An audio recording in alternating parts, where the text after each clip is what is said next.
I was half done. There's nothing I could do.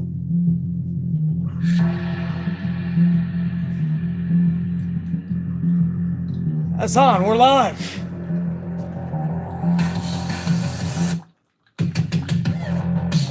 That's telling me we're live. What up, everybody? What's up? Let me brew up a fresh Dunkin' coffee. Give me a minute, all right?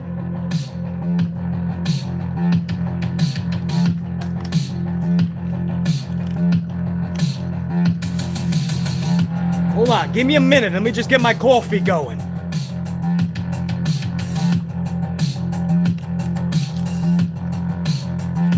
Sasha, cut that shit. Cut it.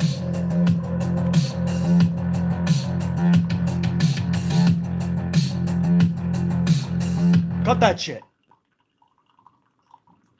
What's up, everybody?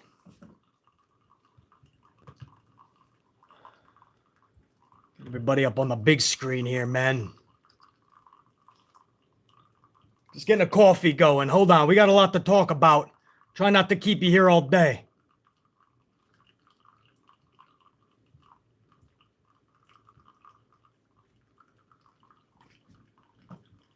One second. I got my Dunkin' Donuts brewing, man.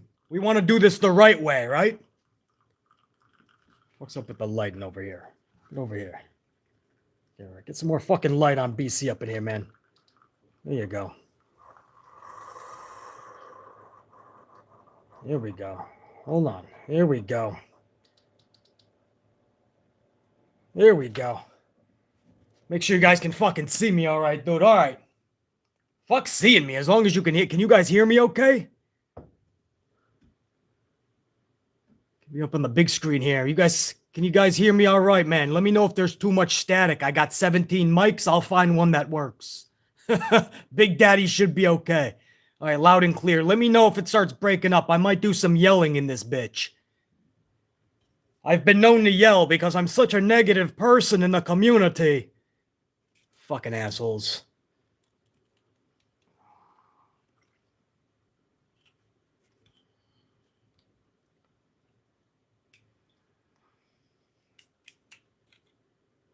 How's everybody doing? Everybody excited to see G.I. Jane Part 2? That movie is making the fucking rounds, man. Fucking Will Smith. What happened to my boy, man? He was our icon growing up, dude. Jada Pickett has fucking broken that man down. He is not the same guy, man. I feel bad for him. He looks like a broken man in that relationship. He was laughing at that joke. Then he looked at Jada, and Jada was like, bitch, you want to sleep on the couch? He went up there, and he made sure he smacked that boy. Will Smith was laughing at that joke, bro. He was laughing his ass off. He looked over at his wife. She was like, bitch, you on the couch. He's like, I'm just going to go smack him real quick. I feel bad for Chris Rock. That's my boy, man. Comedy's dead. You can't make fun of anything, man. Comedy is taking real life situations and making it a joke. It just is, man. It's not about defending your wife, bro. You're at an award show. You're Hollywood elite. Cut the shit. You're Will Smith. Jada Pickett has something over this dude. I'm telling you. Jada Pickett has something over Will Smith. This is not the same Will Smith that we knew 20 years ago, bro. Keep my wife's name out your fucking mouth. Keep my wife's name out your fucking mouth. You see the tears in Will Smith, man. Some people thought it was staged. Bro, that's as real as it gets. I mean, this dude, because he smiled after he smacked him, it's like, I just had to do that. Just did that. All right, business as usual. And then when he sat down, all the emotion came to him. Poor Chris Rock says he's about to deliver a documentary. He meant an award for a documentary. Everybody was shook it up. It's a shitty situation, man. If you feel you gotta slap somebody for a fucking joke, bro, come on. It's alopecia. It's not a fucking heart condition where she's gonna die tonight. Relax, everybody. Comedy is dead. My boy Chris Rock, much love and respect, man. I feel bad for that dude. Oh, man, Chris Rock is such a good dude, man. Will Smith is too. What a weird situation. Anyway, salute, everybody. Thank you for letting me make my coffee. Try to give you guys a hot topic while you're while you're waiting for BC and his coffee. Oh yeah, here's the deal, man. BC's gonna be the bad guy again. I understand, man. Can I get some more fucking light or no? Come on, man. Get BC up in this bitch, dude. Here we go. A little better, a little better. You see the headline, you see the thumbnail. I didn't stutter. This was a shockingly bad Monday Night Raw, man. You know that every week is going to try to top itself and how bad it is, but you think that the Raw before Mania, bro, you're going to produce some type of captivation. If it wasn't for Becky Lynch and Bianca Belair last night, I'd have to find a phrase that's even more powerful than epic fail. There'd have to be something bigger than epic fail. Bianca and Becky once again saved. Becky Lynch has been saving Monday Night Raw. Remember her and Lita a month or two ago before their feud? And the show was so bad that Lita and Becky actually saved the entire show. Last night, that's the only segment we're talking about that captivated in any way. Becky Lynch, salute. She's been putting on some of her best performances. Heel Becky is best for business. Forced face Becky was horrendous. Becky Lynch still gets a lot of fucking displeasure from today's audience. I don't know where it's coming from. Becky Lynch is putting on some great performances. Her promos are pretty fucking rock solid. Her performance last night was fucking beautiful. And Bianca Belair is fucking next level. So, much fucking love to Bianca and Becky. Aside from that, how the fuck are you guys? You ain't gonna tell me that this show was good. You'd be lying to yourself. But how would you tell yourself this show is good? You ready for this? Before I even get into the review, I'm going to do you guys a little bit of a solid. All right? I know some of you can't stay here the whole entire live stream, or maybe you're going to come in and out every 5, 10, 20 minutes. Okay. So I'm going to give you a little 5-minute cold open, and I'm going to run down what you could possibly tell me was good about this show. You have your United States champion, Intercontinental champ. I forgot. We're taking Smackdown wrestlers and we're bringing them over. That's right. It was the Intercontinental champion, who, by the way, doesn't even have a match at WrestleMania. And you're having him in a 2-minute squash jobber match? Austin Theory and Pat McAfee is the Mania match. So how do you get people excited for Pat McAfee and Austin Theory? A, you don't have McAfee even there. And B, you have Austin Theory squash your IC champion. Well, damn, I'm wrong, I guess. I guess this wasn't a shockingly bad show. Your Intercontinental Champion, Ricochet. That's right. At one point, I respected the hell out of Ricochet. After 2 years of him just dogging out like this, he's turned into Ricochet. He lost twice on Friday night to fucking Los Lotharios. I can speak. Los Lotharios. When they're not making out with the audience, they're fucking pinning your IC champion. Both of them within 10 minutes, by the way.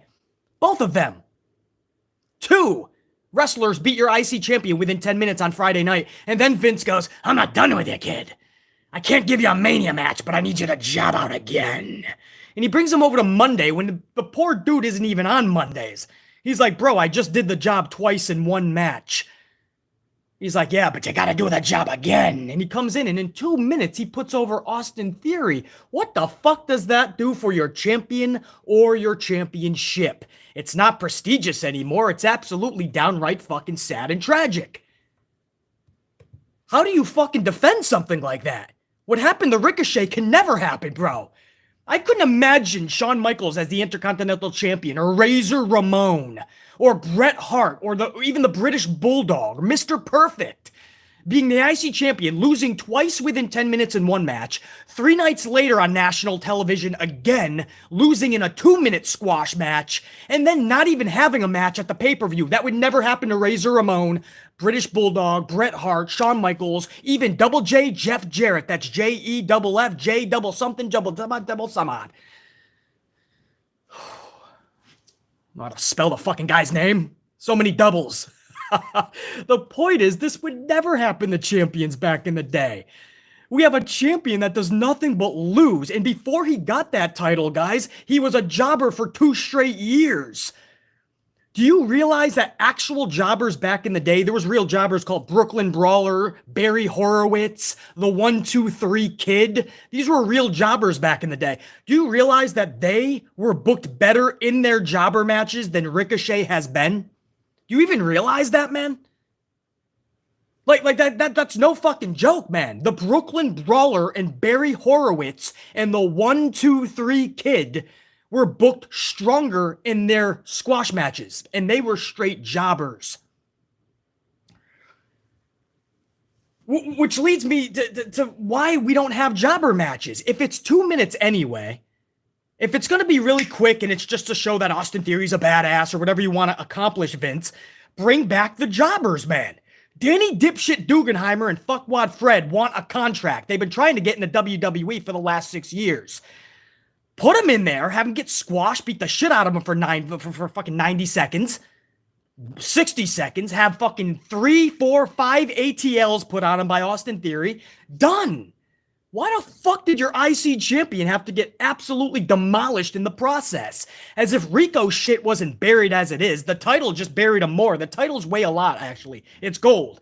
So these titles will just weigh you down more. And if you're already buried, if you're in quicksand, you're going to get buried even more. You're just going to go down faster. So Ricochet got the title, and he's getting buried faster now. He's losing now at an alarming rate. I'm surprised it's not all fruit roll-ups. Maybe at Mania, he'll get fruit roll-up. Oh, wait, that's right. He's not at WrestleMania because your champion can't get a fucking match at WrestleMania. But John Knoxville can. Logan Paul can. Janet Jackson can. Britney Spears, Lynn Spears, whoever her fucking sister is, Chris Rock, Will Smith, they can get fucking Mania matches. That'd probably be more entertaining. Slap a motherfucker on a pole match. No Ricochet. You're going to get Ricochet on Friday night when he defends in a triple threat against Los Lotharios, the two dudes that just beat him 3-4 nights ago. My point is, that's one thing right there, okay? What happened to Ricochet is an absolute crime. But you say, okay, well, basically, that's not enough to say it's shockingly bad, man. It's one bad thing. I understand, BC. It's a horrible thing that happened to Ricochet. Should have never happened. I'm not done, motherfucker.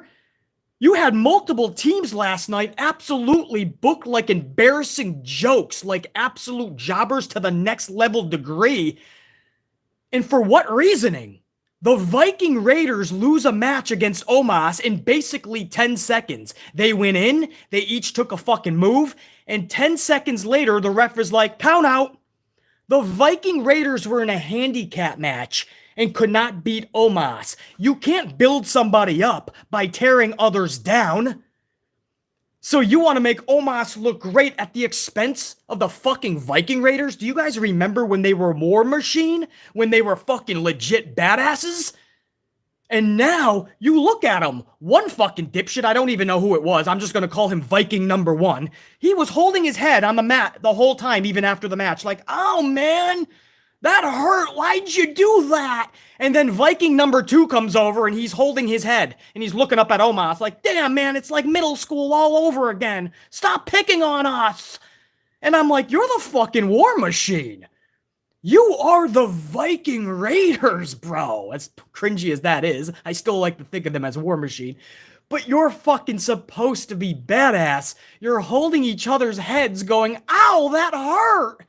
Chris Rock took a better fucking hit than the Viking Raiders last night. Chris Rock stood there, took that shit, and rolled on with business.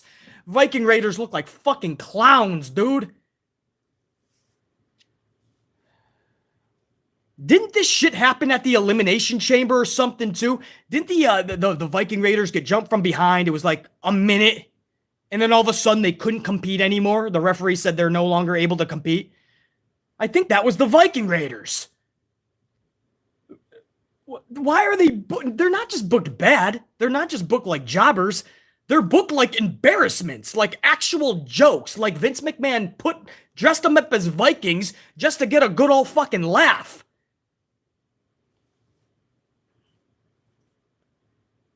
So I'm not done. Okay, what happened to Ricochet is one thing. What happened to the Viking Raiders last night? That's another thing. You're like, okay, BC's putting up some evidence here, man. I understand, but it's still not shockingly bad, BC. I'm not done. I didn't say I was fucking done. The Street Profits.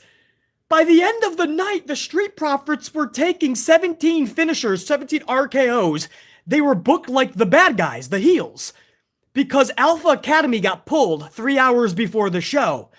Alpha Academy was taken out. I think they were supposed to have a match with Street Profits. So then they just integrated everybody with the Usos versus RKBro match. More Smackdown talent, by the way.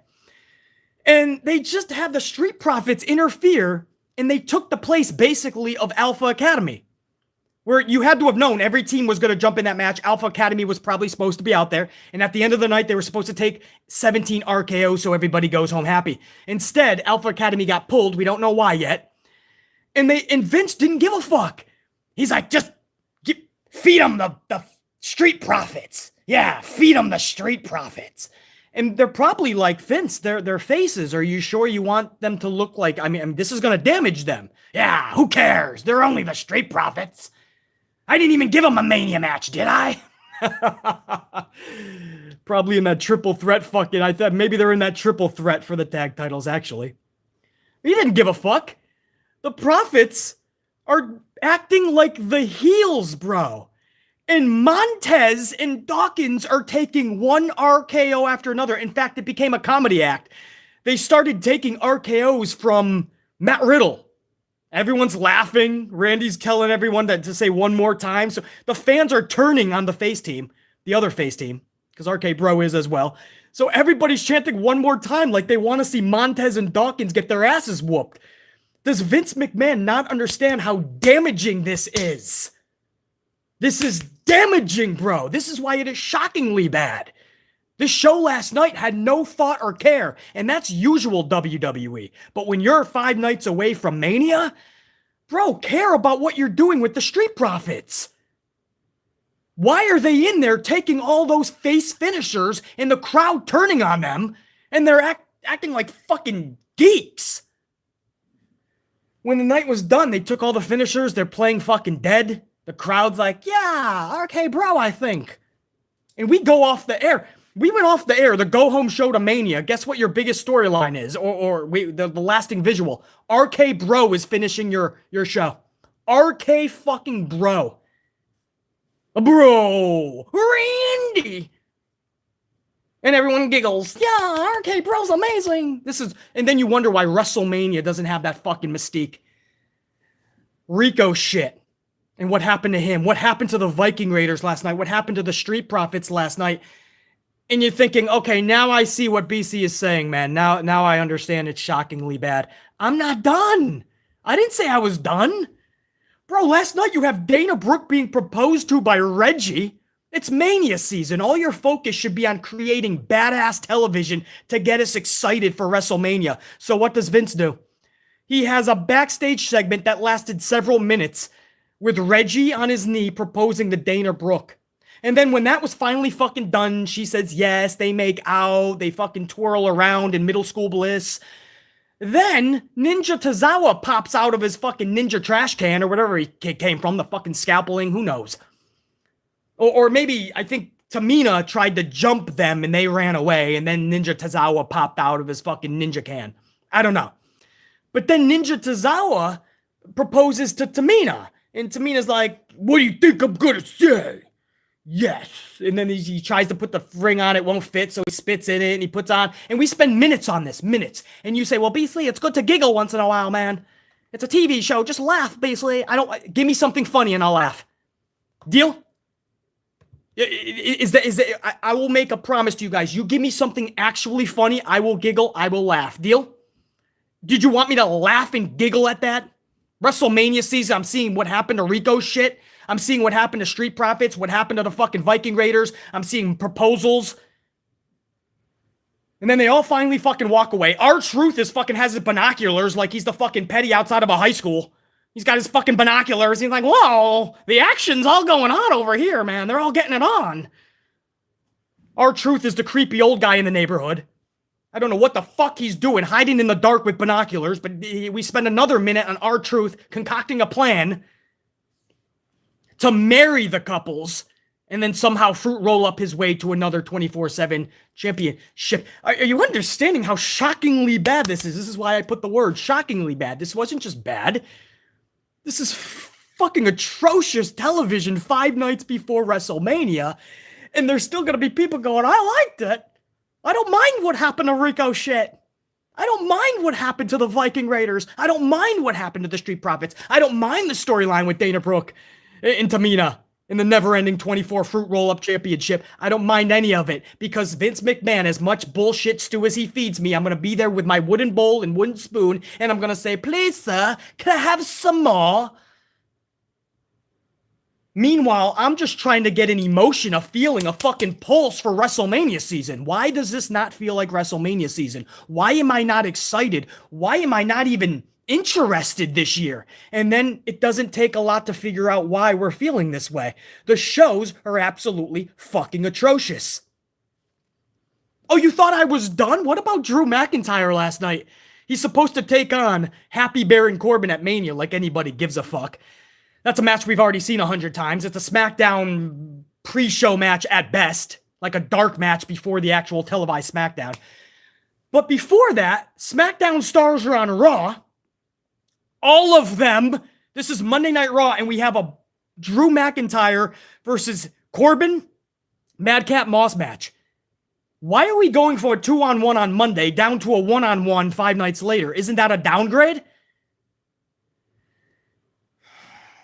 Like, Drew, fucking Baron Corbin walks away after 30 seconds. Like, that matters. The match itself was only 2 minutes.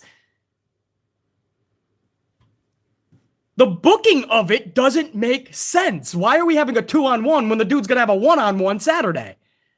You have one of the best women, I say the best female wrestler in the world, right there with Io Shirai, Sasha Banks. And what do you do with that talent? You waste her. Just like Liv Morgan, who's on the biggest momentum swing of any career right now, and you waste Liv Morgan. And you take Naomi, who is still to this day one of the most gifted athletes in pro wrestling, male or female, and they waste Naomi. And what do they do with them all? They put them in a fucking 8-man tag match. And I'm supposed to stay here and go, well, this isn't shockingly bad. It's just a little bad. Am I supposed to put a nice fucking title so I can get, what, more fucking views, more fucking subscribers, and I can sit there at the top of the fucking mountain? Or do you want me to be fucking real with you?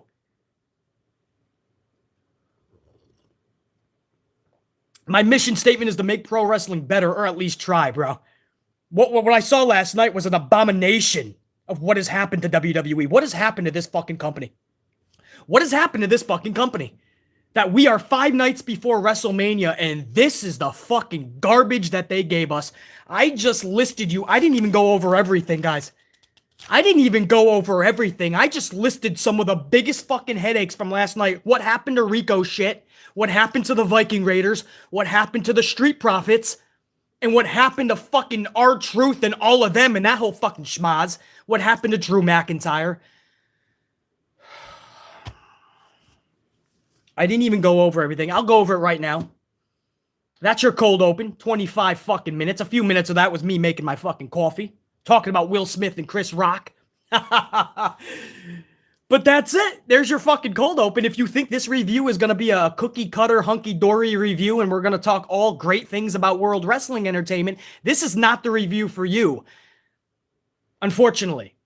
Thanks for jumping on board. Thanks for subscribing. Come back. We have a lot of great videos coming up this week and a lot of great videos on the channel if you want to tune in.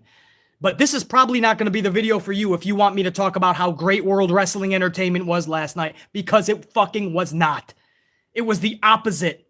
It was supposed to excite you for WrestleMania. That was their one job last night. You got nothing but filler. You got nothing but commercial breaks. You got nothing but video packages. You got nothing but promos. And when it was all said and done, you had approximately 27 minutes of pro wrestling. 2 minutes and 10 seconds in the first hour, 8 minutes in the second hour, and thanks to the main event, which produced 15, you got barely 26 minutes of actual pro wrestling. Understand that shit. On a 3-hour pro wrestling show, you got 26 and a half minutes of professional wrestling. And I'm supposed to stay here and be nice and say, wasn't shockingly bad?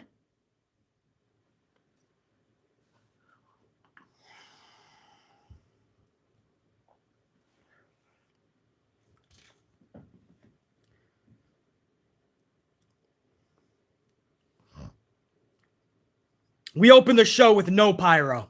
No pyro. Just Jimmy Smith welcoming us to a special edition of Monday Night Raw. That's a good one, Jimmy. That's a good one. It's a special edition. No pyro. You know, we always say about Jim Ross when he ends a Dynamite, you know, it sucks that no matter what happens, a title can change hands. It's a big moment. And Jim Ross is just like, he doesn't have that energy like he used to have. So he just says, that's Excalibur. That's Tony Schiavone. I'm Jim Ross. Thanks for joining us, everyone. So long. Have a good night. And it's all just like business as usual. And I'm like, man, I wish Jim had more energy. But at least Jim Ross starts the shows. It's Wednesday night. You know what that means. And Tony Khan spends $10K on some pyro. And it feels a little more special on Wednesday. Right? It feels a little more special. Some energy, some pyro. We're not asking for a lot. We're not asking you to move mountains. We're just asking you, bro, bring some energy. We started Raw last night, 5 nights away from Mania, your go-home show, on the audience, and the audience is like, yeah, are we they don't even know they're live. Back in the day, you used to do a countdown. We're live in 10, 9. Everybody would be there with their signs, raucous crowd, pyro, electrifying them. No, now everyone's like, are we live? Hold on, my cousin Teddy just told me we're live on TV. Where's the cameras? They're all just, 6 people are clapping. Everybody else got their hands folded. Like, when's the show start? And Jimmy Smith is like, welcome, everyone. I'm Jimmy Smith. Welcome to the special edition of Raw. No pyro, bro. No nothing. Brockton then comes down. By the way, Michael Cole is on commentary as well last night, making it a 4-man booth. Because I don't blame Vince is like, I do not trust Jimmy Smith with this 3-hour go-home show. But because it was so fucking garbage when it was all said and done, Jimmy Smith could have fucking done it easily. Josh Matthews, the worst commentator in the history of pro wrestling, could have fucking done that 3 hours. Josh Matthews could have fucking done that. And putting it on mute would have been for best. So Michael Cole is on commentary. We literally start the show with a near 5-minute recap of Brock and Roman's Smackdown fiasco in the last couple of weeks.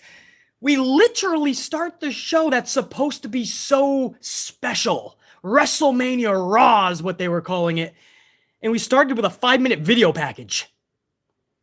Then we go into Brock, middle of the ring, cowboy hat, big smile, right? Everything's a fucking bed of roses. Brock's making a ton of money. But Brock is fucking Vince over the fucking coals. Putting it right in the fucking ass of Vince McMahon. Vince is loving it. Oh, yeah. Vince doesn't fucking care how much Brock is fucking him. But Brock's fucking him, and he knows he's getting all this money. He's getting main events at Mania. He's laughing, right? And you got people out there going, I like fun Brock, basically. I don't like mean Brock. Okay, well, then deal with fun Brock at Mania. A match we've seen already 6 times, twice at WrestleMania. This will be the 3rd time at Mania. Enjoy that fucking match. Didn't you see everything from them now anyway? So he's there with his little cowboy hat, and he's playing his all shucks. Look at him. His face is red. He's looking at the ground like he's trying to flirt with Sable all over again. He's like, hi, guys. Pittsburgh, how you doing? He's blushing. Oh, shucks, good to be here. And he tries to do the fucking welcome to Monday Night Raw, and he's like, usually I have Paul Heyman do this, but I'm going to try it. Welcome to Monday Night Raw. And he's like, I feel that sucked. He literally said that. He goes, I feel that sucked. I won't be doing that ever again. So he's basically saying the dude on the mic is fucking trash, and I love Brock. I do. He needs a mouthpiece, dude. So for the next 6 minutes, we just go for Brock Lesnar talking about, I don't even know what he's talking about. Brock is in the middle of the ring, and he's talking about how there's going to be a wedding. His title is going to marry Roman's title. They're going to have a baby. The baby's name is going to be Uni, and he's going to get full custody of Uni. And then he starts talking about him and Roman going to a carnival together. Maybe they're going to be holding hands and skipping through the Ferris wheel. Maybe they're going to go to the fucking spaceship sticking Earth station ride. You know, when you go into the spaceship and you stick to the wall, right? And him and Roman are going to hold hands. They're going to go to the carnival and they're going to get married. I don't know what the fuck the guy's talking about. 6 minutes of funny Brock. Is this what you fucking wanted? Fun Brock? Comedy Brock? Cowboy hat? Oh, shucks, Brock. I'm just taking Roman out on a date if Sable lets me. So we talk carnivals, we talk weddings, we talk having babies, we talk custody battles. And then Brock leaves. I'm not making this shit up. I'm not just being negative or taking something and making a fucking weird twist on it. I'm telling you, he just leaves after that weird promo. The crowd was chanting him. At first he tries to play along, and then you could tell he just got knocked off his game. And he's like, he'll be there on Sunday, Steve. And everybody knows who he's talking about. We're saying what? And he says Steve. So then he tries to clarify. He goes, Steve Austin, I mean, he's going to be there. And I'm like, oh no, this is going off the rails. Bring out Paul Heyman. Emergency surgery. Scalpel. That should be the code word in WWE backstage when Brock is going off the fucking tracks. Scalpel. Paul Heyman runs out there. But that was it. That was the whole first fucking segment. And if you thought it got better, hold on. This is going to get a little bit more worse before it gets better. We go to commercial, of course, right after some bullshit, nonsensical trash. You got to go to commercial to digest the trash that you just consumed. So now we come back. We go to commercial. We come back and get a 3-minute video, another video package. 3 minutes of the stupid beef between Miz and Rey Mysterio. Then we have Miz and Logan Paul middle of the ring cutting a promo. No wrestling yet, guys. We did the whole video package, the Brock Lesnar thing. We went to commercial. We saw another video package for Rey and Miz and all that shit. Then after the video package, now we're just getting another promo. Miz and Logan Paul. Logan Paul is going by Lucha Logan because he's got the mask on that was Rey's. So he's Lucha Logan now. So if you're not off the chains entertained by now, I don't know what you're doing, man. This is the most entertaining shit in the history of entertainment. So they cut this promo. Paul is going as Lucha Logan after 22 minutes. Okay? Think about this, please. This is a professional wrestling show 5 nights before Mania. After 22 minutes, the first match of the night is finally underway. A rematch, of course. It's WWE. You would expect nothing else. And this was Miz versus Rey Mysterio. Now, Rey defeats Miz in approximately like 2 minutes, 2-3 minutes. Quick work, man. Miz is fucking defeated. Post-match, the bad guys get beat up. Logan and Miz, they get beat up after the loss. And then Rey gets his mask back. And BC is left asking. This is what BC is left asking, man, because I'm in a conundrum at that point. What the fuck is left for the pay-per-view, for the special premium event? What is left for WrestleMania? Rey wins the match. Was it a fruit roll-up, JR9? Was that a fruit roll-up? Because I blinked and it was over. Was that a fruit roll-up too? Because Miz was selling it like he just got knocked out. I'm on a delay, but somebody that was a fruit roll-up? Oh my god, that just got even worse than shockingly bad. I didn't know that was a roll-up because when I blinked and I looked up and Rey had won the match, Miz was selling it like he was just fucking knocked out by the fucking exposed turnbuckle or some shit. So you're telling me this shit got fruity in the first match?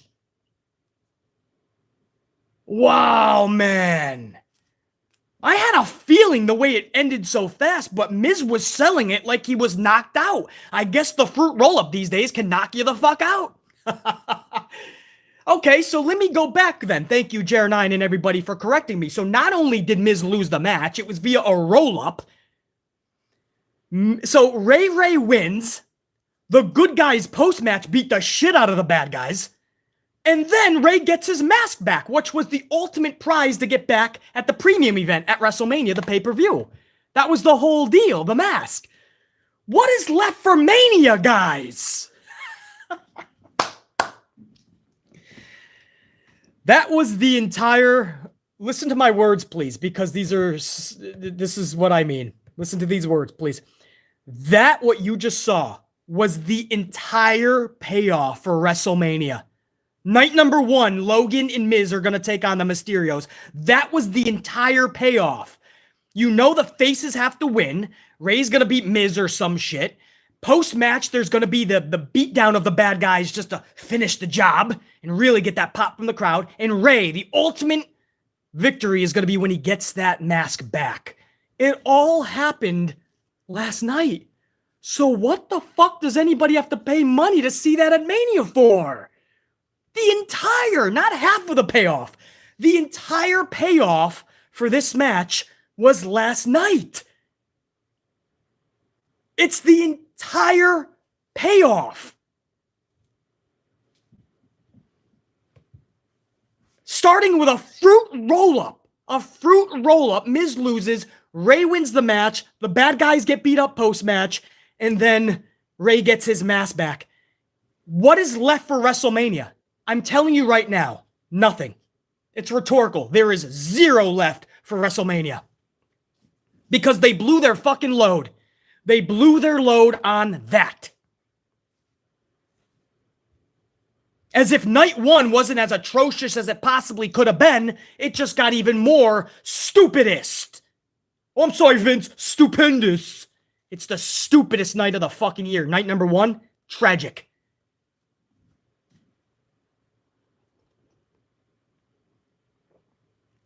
Hold on. So that was a couple minutes, right? That match. Oh, we're not done. We're not done. Then we go to another commercial break. Don't have enough of those last night. When we come back, we go to another 3-minute video package of Seth Rollins the past several weeks trying to get into Mania. So another commercial, another video package. By this point, I'm not even lying, man. Go watch for yourself. If you didn't watch the show, I don't blame you. Maybe you shouldn't watch for yourself. Just take my word for it. But if you're questioning what BC is telling you, go back and watch. Pittsburgh is basically sleeping by now. I feel so bad for that live crowd that tuned into this shit. Commercial, we come back, we go to another 3-minute package of Seth Rollins and his whole ordeal to try to get into Mania.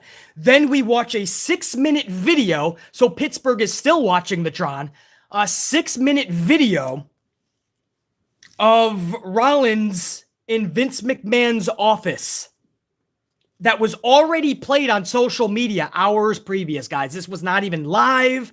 This was not like a pre-tape that is being shown for the first time on Raw. This is literally something that was already shown hours ago on social. Most of us already knew about it. And they show that right after a 3-minute video package.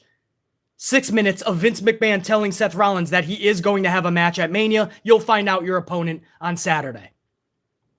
9 minutes. With the commercial break, that's 12 straight minutes of Pittsburgh sitting on their fucking thumbs.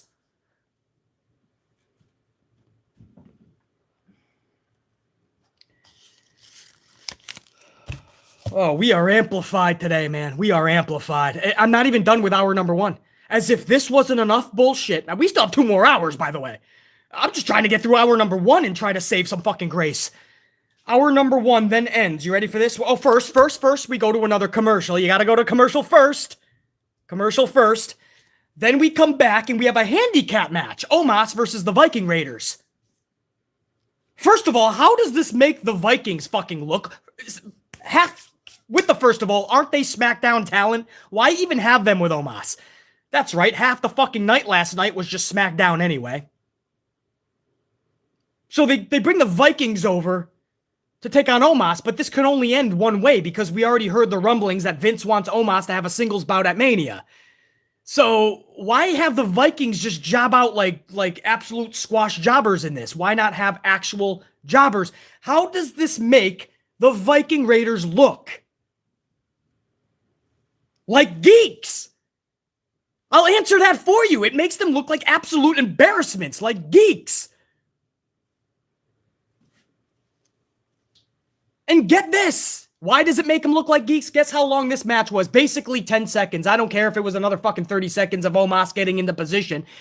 They came in, they each got a move done to them, and then they got counted out because Viking number 1, his head hurt, and Viking number 2 ran over to protect his head, and they watched Omos as they got counted out. This is not the War Machine that we remember. And again, just a few weeks ago, Elimination Chamber, you remember when they got jumped? Was it the Usos or some shit? They got jumped, and the referee was like, the Viking Raiders can't perform. That's what their girlfriend said. No, for real, man. They got jumped, Elimination Chamber, and it was just a little, it wasn't even anything big, man. They just got beat up a little bit. Okay, shake it off, get in there. You're a War Machine. No, the referee goes, they're not able to compete. So that made them look like absolute jokes and clowns and embarrassments. And then last night, they lose to Omas in a 10-second count out. And even worse, they just stare at Omas as they're getting counted out.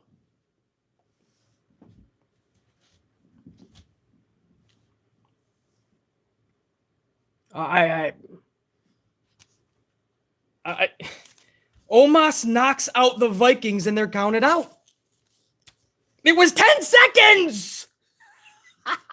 10 seconds to beat War Machine.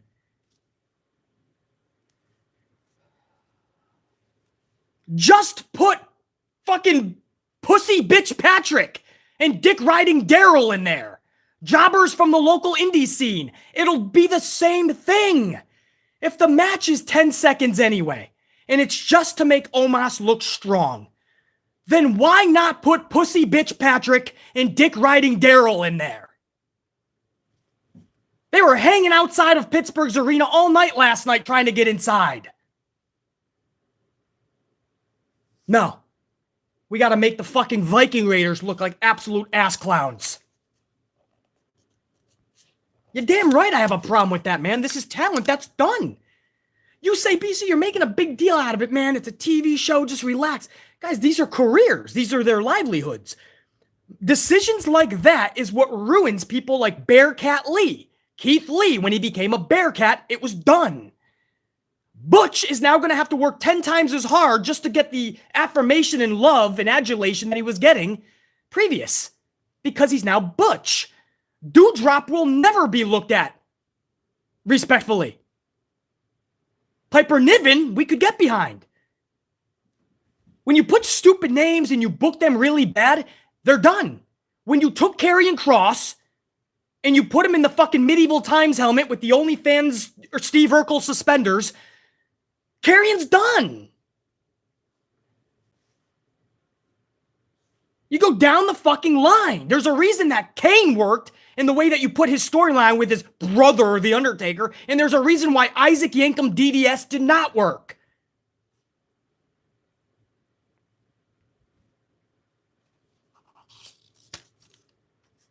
You have to book them properly, otherwise they're done. And by the next round of cuts, you are going to be shocked when they're released. I'm not going to be. Because I saw it from a mile away, and now people are without jobs. Are you happy about that? Oh, but we're supposed to laugh about it, Paisley. Don't get too angry about it, Paisley. This is the shit I grew up on. It used to be epic. Not just when you're 7 years old, man. When I was a teenager, it was even more epic. And when I was in my 20s, it was still fucking awesome. In the last 10 years, it has taken a fucking turn to the point where nobody gives a fuck about what they're producing. Nobody cares about the booking. Vince McMahon has lost touch with the entire industry. You know damn well, if you're being honest with yourself, that this shit can be and should be a lot better than it is.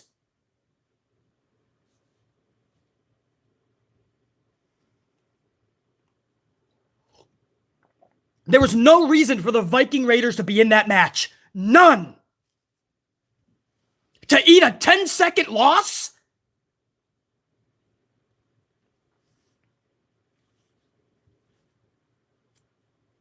My local pizza delivery guy, Luigi Lugnuts, and Paulie Walnuts, his cousin, would have taken that match.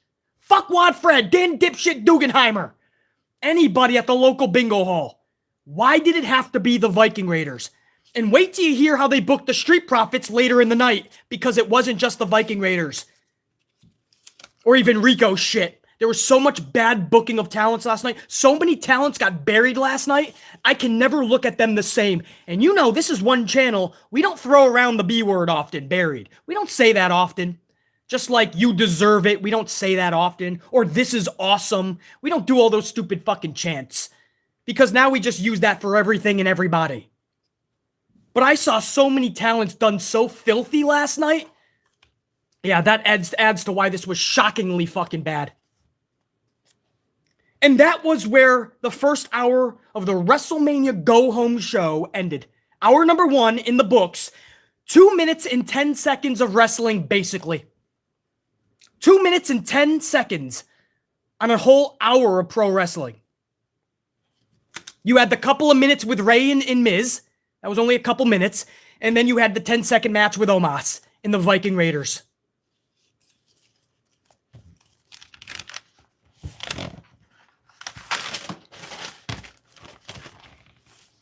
Believe that shit. That's hour number 1.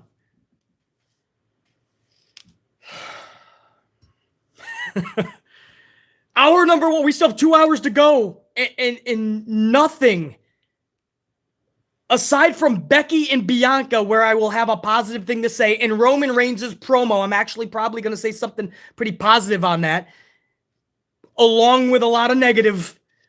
But that was just the first hour.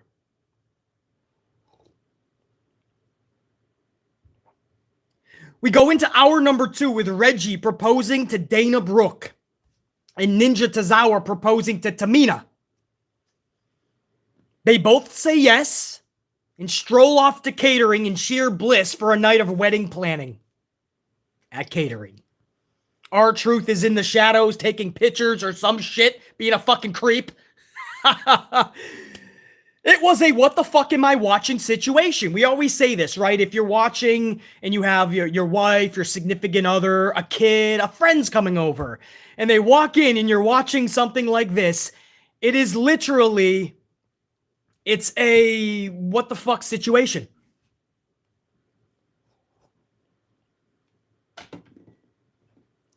What am I watching? Right? It's a what am I watching situation. How do you explain what you're watching last night? Fucking Ninja comes out of nowhere. He's trying to get a ring on this fucking, this brute's fucking finger. Dana Brooke and Reggie are having a love connection. And you're thinking in the back of your dome piece, well, this is WrestleMania season. We're 5 nights for Mania. This is the show that's supposed to get us excited. How do you tell somebody what you're watching, man? It's worse than a soap opera. Your girl probably watches Days of Our Lives in the middle of the day. That's probably more fucking manly than what we're watching on Mondays.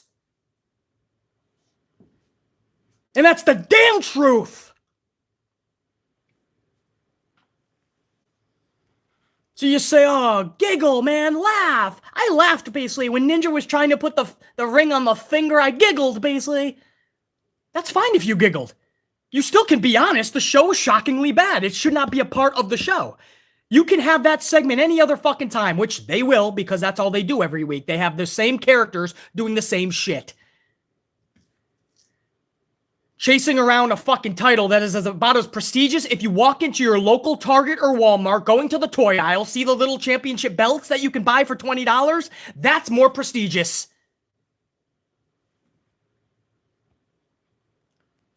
But when you are 5 nights away from Mania and the show is already a train wreck, then this segment is not going to make me laugh or giggle.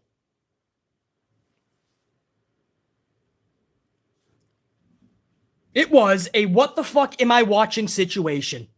One of those things where if somebody walks in and goes, what the fuck are you watching, bro? It's embarrassing.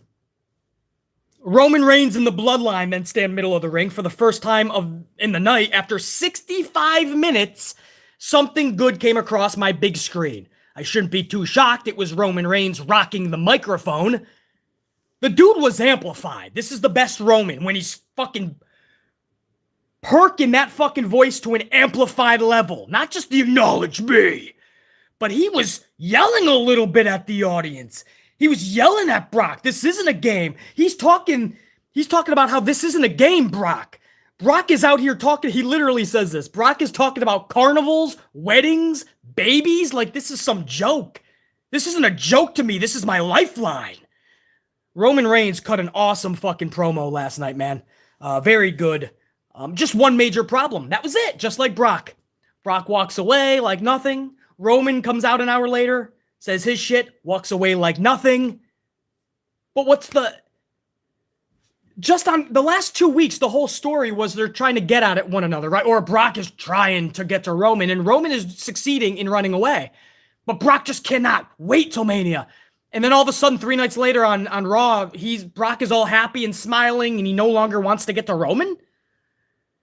So you want me to believe that they're both in the same arena, but none of them are in any rush to get to one another.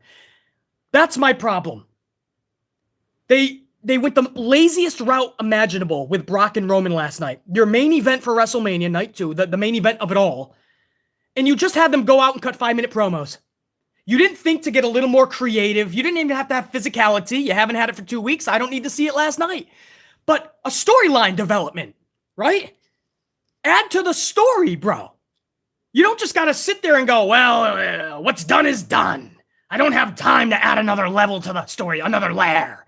So Vince just moves on to the fucking Dana Brooke wedding segment. No, give that time, man. You can make this even more epic. It's a match we've seen 6 times in the past anyway. 2 times at WrestleMania. This will be the 3rd time.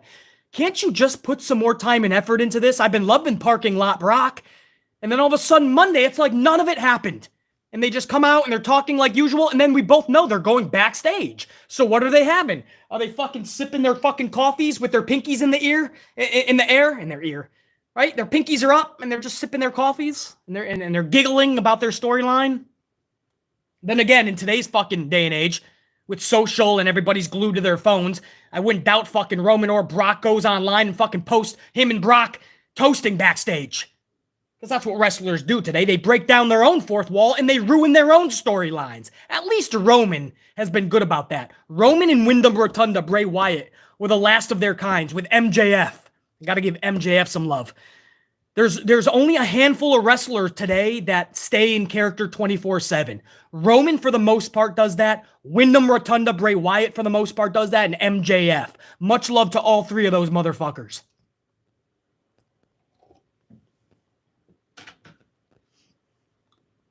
But that was it, man. How do you have nothing left for them? Add a layer to it. This is your big story. And Vince is just like, say some words. We'll let the video package do the rest. And then we have an 8-woman schmaz match. 8-women tag schmaz. You talk about lack of creativity. This is just not even trying to make an effort. I mean, this is literally, it's what they always do. They took all of these teams in the Mania title match, which somehow, it was 2. Sasha and Naomi were just supposed to take the titles from Mella and Vega. Then it became 3 teams. Then it became a 4th team. And this is how Vince books it. He doesn't actually create a storyline. He just says, go out there every week and face each other. 2-on-2, 1-on-1, 3 teams, 8-man tag. But some variation every week we're going to have you. So by the time you get to the pay-per-view, you're fucking tired of seeing these people in the ring. It's less exciting. It's less elevated. This is what Vince does. Instead of creating storylines, he just has them go out there every week and in some combination face each other. He does this with the men. He does this with the women. So you have one of the best wrestlers in this world, Sasha Banks. One of the wrestlers with the biggest and best momentum right now, Liv Morgan, who's been rocking it the past several months. One of the best athletes in all of pro wrestling, Naomi. And you throw them all in an 8-man fucking tag. With the fruit roll-up queens, Shayna Baszler and Natty.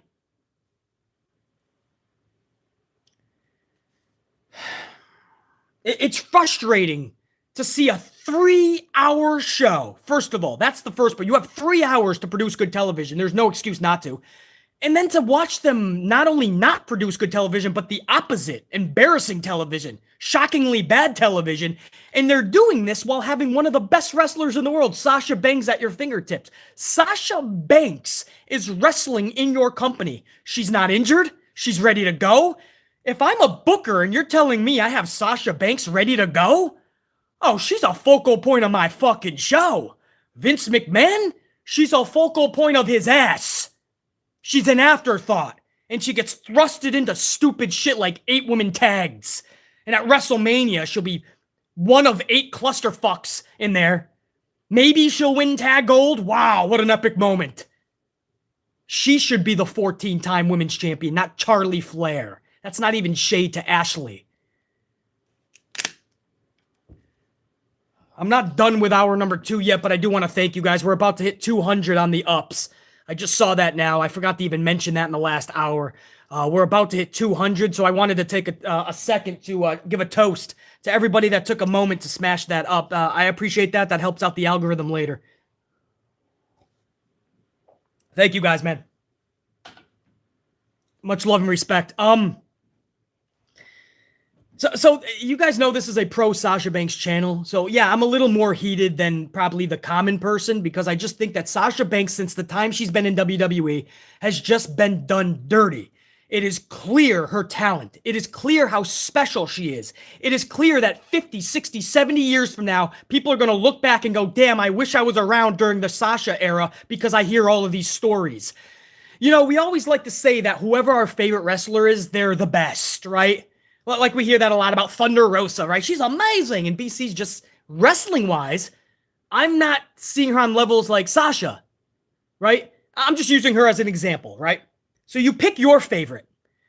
You don't just base it on if you like them or not, or if you're a fan, right? Like me being a fan of Sasha does not make me not be honest with her performances. In fact, it makes me even harder on people like Sasha and Bray Wyatt and Jay Lethal and the Briscoes, my favorite people in the world.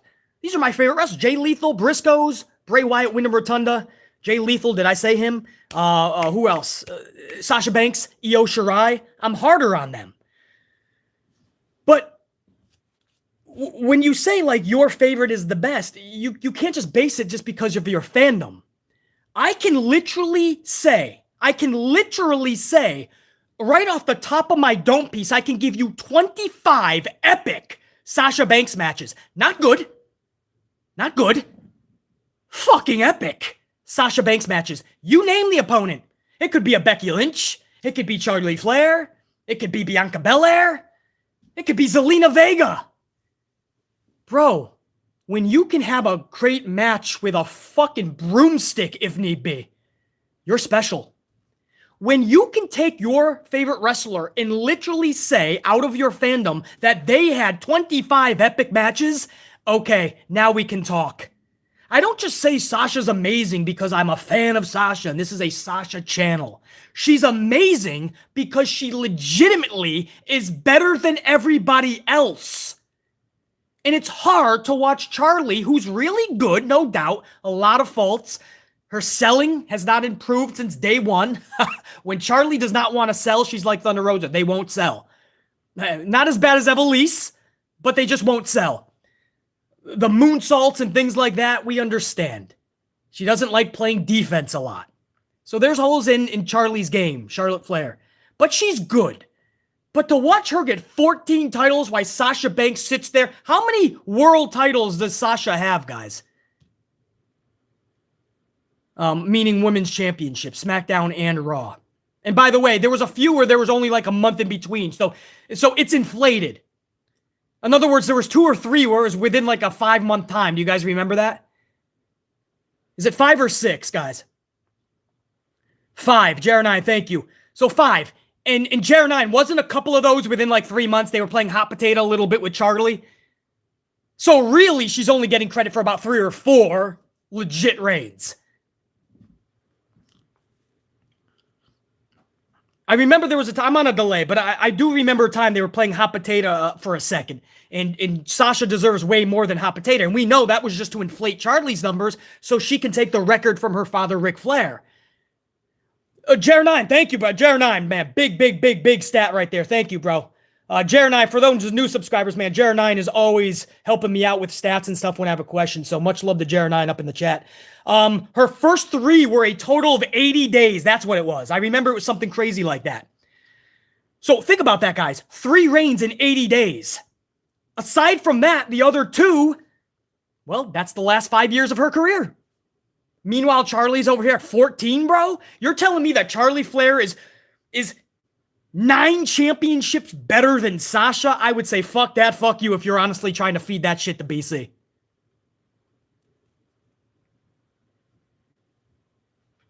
So that's why I get extra heated when I see somebody like Sasha Banks on the roster and she's playing around in this fucking bullshit.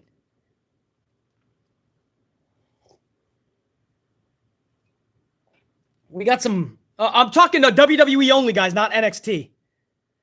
Jer9 6 times with 1 tag and 1 NXT. No. Hold on, guys.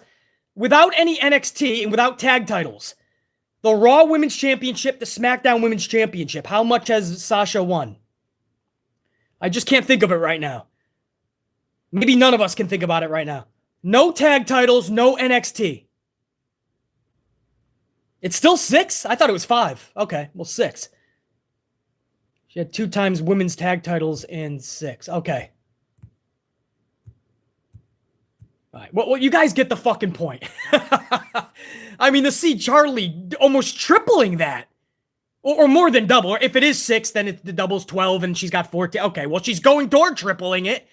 It's wrong, man. It's just fucking wrong. And to see Charlie getting a main event at Mania against Ronda, another main event for Charlie, and Sasha's over here playing around with 7 other females. Much love to Naomi and Liv Morgan, by the way. They deserve better as well. It's frustrating to see talent that actually deserves, because I hate that word in pro wrestling. We say you deserve it for everybody. But when BC uses it, you know they truly deserve it. So I'm going to end that now, but I'm just saying, man, it's hard to watch that. To watch such talented individuals be treated like shit, and it contributes to a bad show. When if you just treated them with respect, treated them properly in the right way, your show would actually benefit. Vince's Raw would be better if Sasha was involved in something more meaningful, give her more time, special. The show will benefit. The fans will love it more. Vince will be more prosperous. Not just financially. We know how he is financially right now. That's great. Viewership not so hot. We went over the ticket sales for WrestleMania in yesterday's video. Oh, was that a special report?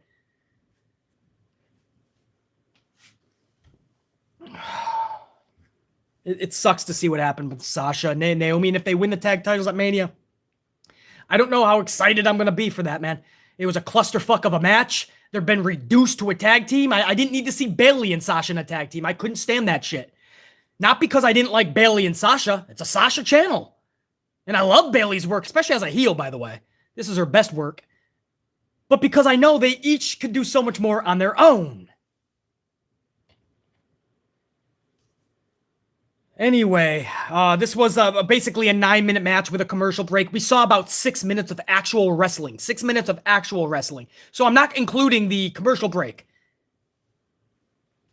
And Rhea Ripley delivers the Riptide to Zelina and racks up the W. Of course, this is typical WWE. You have your champion lose, right? You don't want to make your champion look prestigious.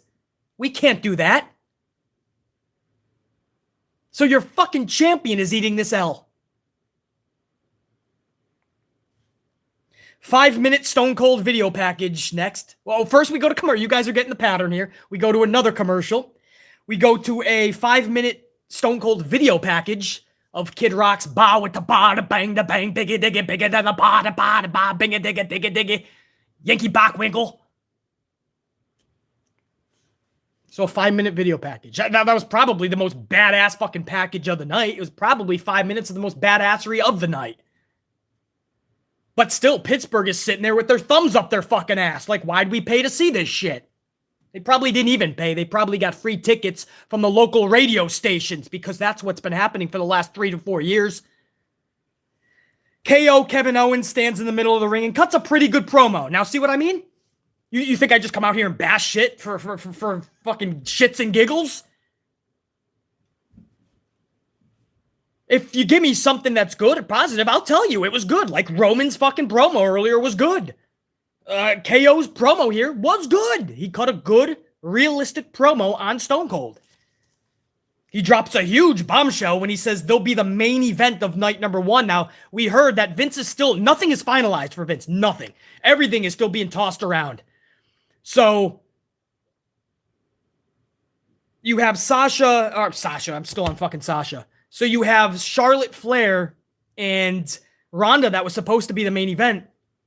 That was only after the original plan was the KO show was going to be in the main event with Stone Cold. Then they put Ronda and Charlie. Now, apparently, from what KO said last night in that segment, Charlie and Ronda is taken out. The KO show is now going to be the main event.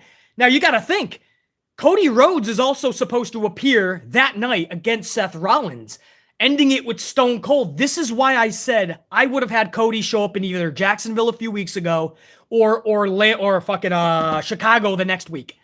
I would have had Cody established and absolutely gaining his own headlines, making Raw watchable these last few weeks, getting people excited for WrestleMania and him and Rollins. But instead, they chose to hold off on Cody, and now I'm just asking, is this going to be overshadowed by some things, like Stone Cold ending the night?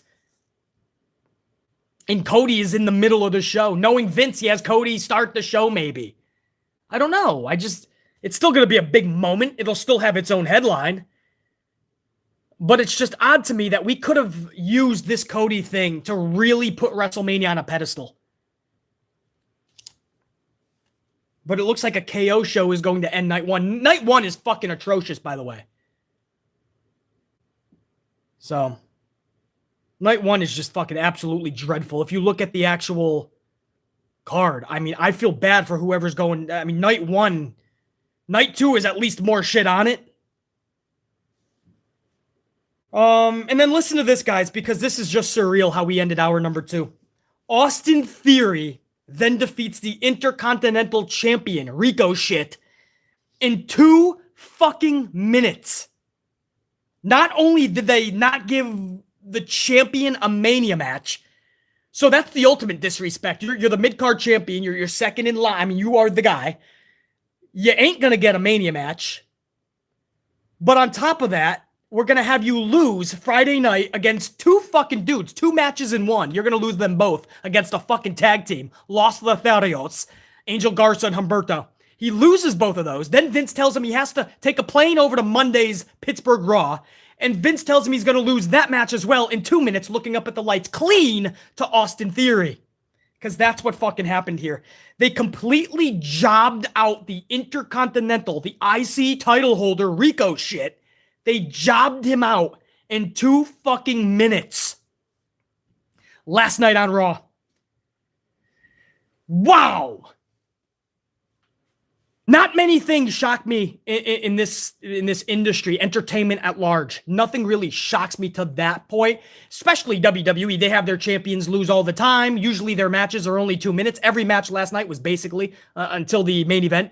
Nothing really shocks me. This was up there with maybe Will Smith and Chris Rock.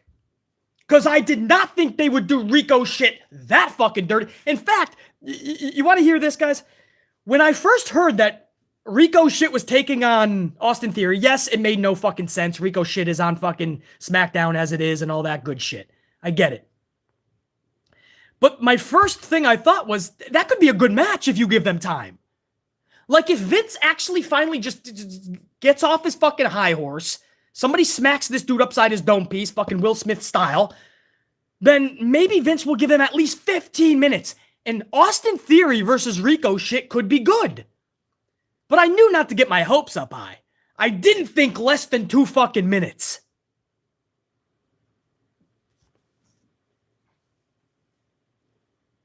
And that is how we ended hour number 2. 8 minutes of wrestling, because I'm not counting the commercial wrestling. I'm counting the time that we saw on our TVs wrestling. You had 2 minutes and 10 seconds in the first hour. You had 8 minutes in the second hour. So I'm going to break this down. After 2 hours of this show, 2 hours, you had 10 minutes and 10 seconds of wrestling. 10 minutes of wrestling. And multiple champions losing. That's why the title says shockingly bad. Because this show wasn't just bad. This was shockingly bad. Hour number 3 in just a second. Let me get a swig, man. Going toward 250 on the ups now, man. We crossed that 200. I just saw that. Thank you guys, man, for smashing that up as we head toward 250 now live. Badass.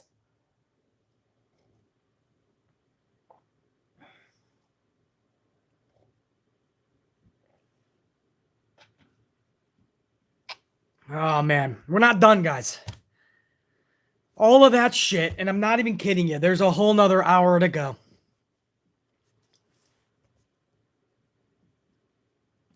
Hour number 3 begins with the only story that was actually good last night.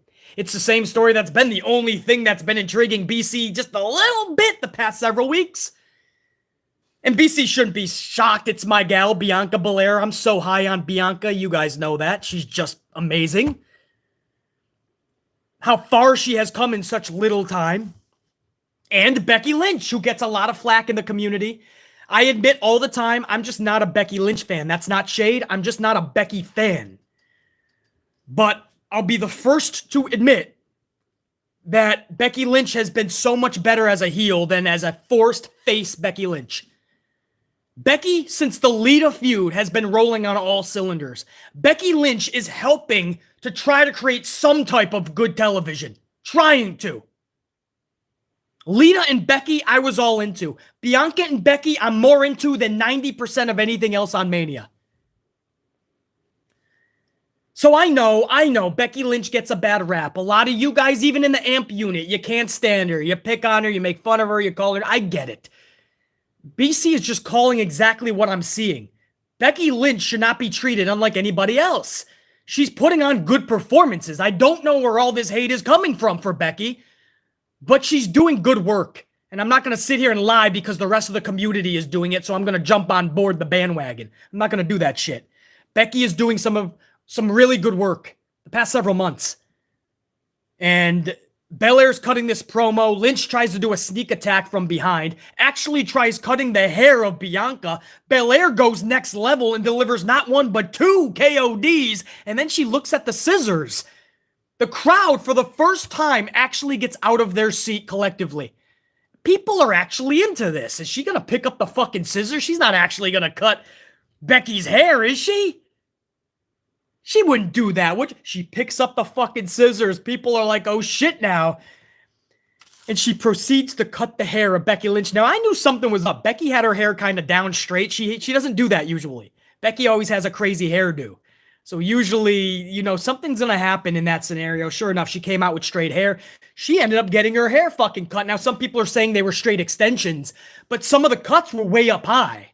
So if it was supposed to be just the extensions, it looked like real hair too. So she's probably got a new do today. This morning, whatever time zone you're in. But, I mean, she starts cutting Becky's hair. I mean, like, you got to believe now that Becky is actually going to retain this shit, right? Because the face just got the ultimate payoff. You would think that she would win the title at Mania and maybe even post-match cut the hair of Becky. It's the same thing I said about Rey Mysterio and Miz, right? The payoff at WrestleMania is simple. The good guys win the match. The good guys beat up the bad guys some more at the finish. And Rey gets his mask back. It's the ultimate payoff at the pay-per-view. It's a culminating moment, I call it. Same thing with Bianca. The culminating moment. She gets the title and then she cuts Becky's hair instead of vice versa. Vince was weird. Last night, he did all the payoffs. He had Rey Mysterio defeat Miz, so the good guys beat the bad guys, and then afterwards, the good guys beat up the bad guys, and then Rey got his mask back. It's the ultimate payoff. Why does anybody need to see anything else at WrestleMania? There is nothing else. We already saw the payoff. Same thing with Bianca and Becky. We saw the payoff, just no title change. So it leaves the question, does Becky hold on to the title now? Because the face had the last laugh. Makes you think, man. Interesting. But it was beautifully done by both women. It was both wrestlers. BC is telling you, man, go back and watch the... You don't have to take my word for it if you don't want to. If you just cannot stand Becky Lynch, then you're probably, like, you're not having it, right? Oh, basically, I don't like her for these reasons, basically. I always get that, man. Whenever I speak truth and somebody doesn't like a wrestler... I don't like it for this reasons. That's fine. You can have your opinion. I'm telling you a fact. A fact is Becky is doing good work right now. I can tell you after 3 hours of watching a bad, horribly, shockingly bad show, Becky and Bianca was one of the only highlights. These are facts. I'm not trying to dish out an opinion to you. So it was beautifully done. And you go back. You don't have to take my word. Go watch the crowd in Pittsburgh. It was the one time in the night they were all into something. That tells you BC is being accurate with his review. That tells you I'm being accurate. The crowd stood there was dudes last night I was seeing certain people, like big dudes, they were like this the whole night. They didn't get up once. They didn't even clap once in the show. I don't blame them, by the way. Big dudes, they were just sitting in their chair like this. I cannot be inconvenienced to stand up. These dudes were standing up. Like, okay, this is what I mean. Add a layer to the story, bro. Or take layers off if we're talking about hair. Maybe Becky is bald this morning. Hey, maybe she could be in the next G.I. Jane.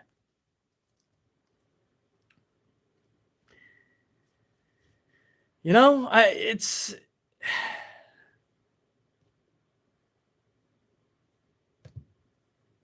You know, anybody giving Becky Lynch shit? Don't watch. If you don't like it, don't watch it, right? Isn't that what we're always told? Flip the channel. You're probably doing everybody a favor anyway. You'll tell Vince that shit sucks. Flip it. But you're not going to lie, man. You're not going to be like, Becky's putting in bad work. It's a lie. Straight lie. Becky's putting in good work. You cannot like her. Right? There's a difference. I don't like her because I don't like her appearance. I don't like the way she looks. I don't like the way she sounds. I don't like her DDT. But that doesn't mean her segment wasn't one of the best. So, gotta be honest, man. You gotta get out of your fandom sometimes. You're just who you don't like. You know, let's start fucking being more fucking real, man. Stop fucking dogging out Becky just because it's the cool thing to do. Let's fucking rag on Becky. You know, if Becky was sucking completely, yeah, I'm with you. You saw when she was forced-faced Becky. I was all over that shit. Couldn't stand it. Just like forced-faced Roman Reigns. I'm all over that shit, bro. What do we got here? Fucking... Hold on, we got a fucking ad playing in the middle of my shit.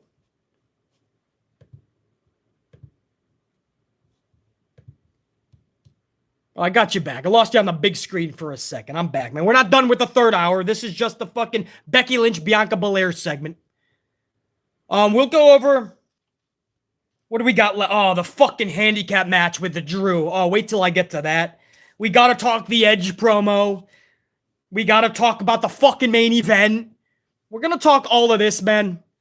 Give me one fucking second. What I want to do... I'm gonna take a little time out here, and I'm gonna go over to my unit.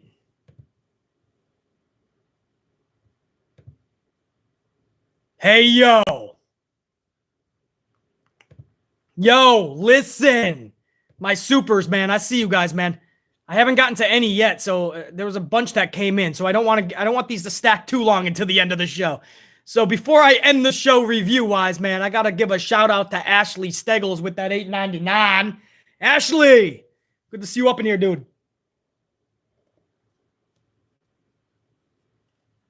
I'm letting the sugar kind of extract, so I'm gonna leave these last few sips. I'm gonna make another coffee if you guys don't mind, man.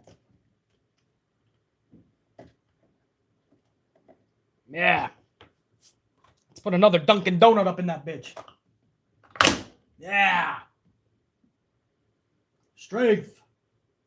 Temp. 12. Hit that shit. I'll make another coffee unit. Ashley Stegel says, I got an email yesterday from WWE 2K about tickets for WrestleMania, and if I use the code 2K22, I would get 30% that goes to the show. Oh, I would get 30% off. That goes to show you how bad the sales are for Mania. So Ashley Steggles, a faithful viewer of the show, I'm going to say this again. I got an email yesterday from WWE 2K about tickets for WrestleMania. If I use the code 2K22, I get 30% off the tickets. That goes to show you how bad Mania is. Ashley, I don't know if you're still up in here, dude, but, bro, are you... So they're giving 30... I've even heard people talking about 50% off on certain sites. They're trying to basically give tickets away to WrestleMania. This is what I told you guys in yesterday's video. I did a whole 30-plus minute video about how ticket sales are lagging more than any other year, and it's bad. Like, the resale is never going to completely sell, so there's going to be a lot of empty seats. Ashley Steggles is coming right out and saying, damn, they're offering me 30% off the gate just for putting in a code. This is sad, bro. This is absolutely sad, what is happening for Mania. And can you blame anybody?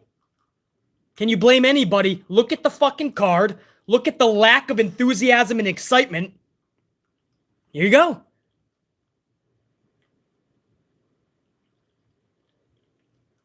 I mean, how can you blame people for not being excited about this shit, man?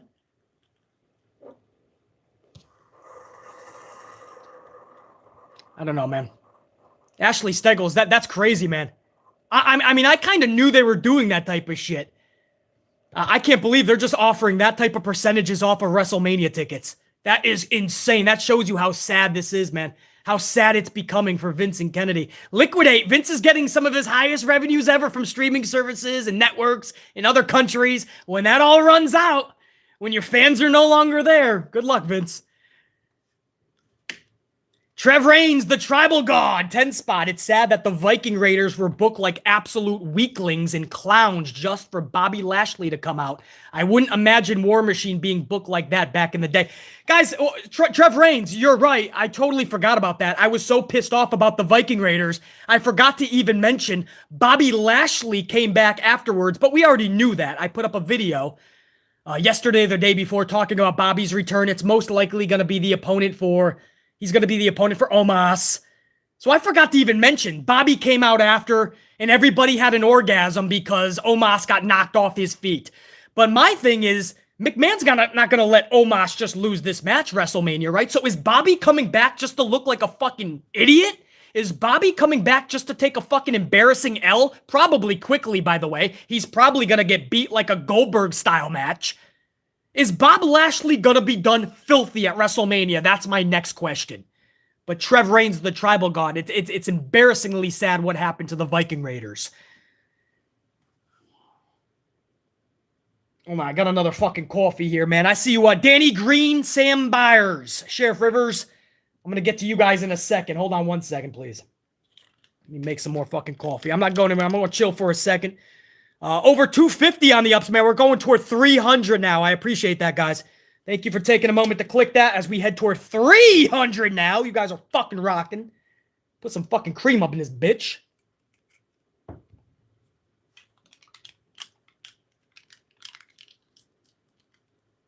Yeah. Oh, where's my sugar packets, man? I don't need too much. I don't stir it that much. I just put it, I let it extract at the bottom. Who's that? Danny Green's next, 449, with ratings going down faster than Jenna Jameson doing foreplay and WrestleMania build being absolutely lame. Who will want to buy WWE like this? Well, I honestly still think it's an inside job, Danny Green. I think Nick Khan, the right-hand man and president of WWE, but right-hand man of Vince McMahon, and The Rock, I honestly feel that when it's all said and done, they somehow, with a group of investors, are going to be the owners of WWE. Maybe even NBC Universal, Peacock. Guys, the Rock show, is that on NBC? Does anybody know Young Rock? It's a TV show that The Rock produces, and it has it's his show. Is that on NBC? Because that'll be even more ties if it is. Because Nick Khan, the president of WWE, his sister is the showrunner, the creator, all of that with The Rock. She is so powerful for NBC right now in that show. You guys are telling me yes. So, I mean, there's so many connections, man. NBC could link up. Don't forget, Peacock just spent $1 billion plus on the network. Peacock with Nick Khan, The Rock, Sister Khan. Something tells me that everything I am seeing, something is weird happening, man. Everything is being packaged to the point where at any moment we're going to hear that Nick Khan and The Rock have purchased World Wrestling Entertainment. So Danny Green, that's my aside. That's what I'm thinking, dude. That's not confirmed, guys. You know, we could hear Walt Disney in 7 months just bought the shit. And fucking Daisy Duck is fucking skating with Dana Brooke trying to fucking chase her for the 24/7 title. But oh, Donald Duck out of nowhere.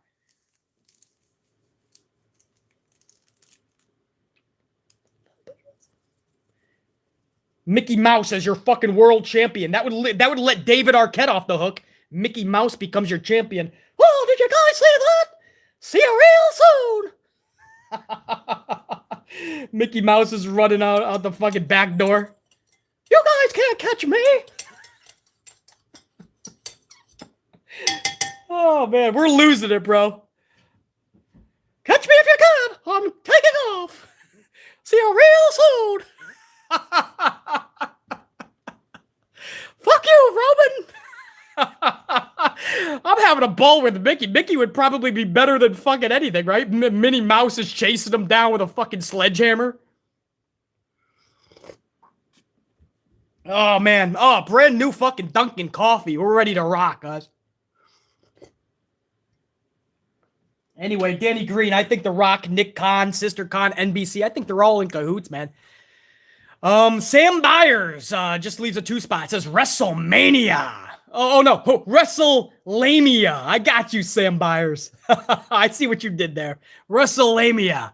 Sam Byers also throws in another coffee 5 spot, man. No words needed, just showing the love and respect. Sam Byers, right back to you, man. Thank you. Sheriff Rivers with a 7 spot. What up, Sheriff?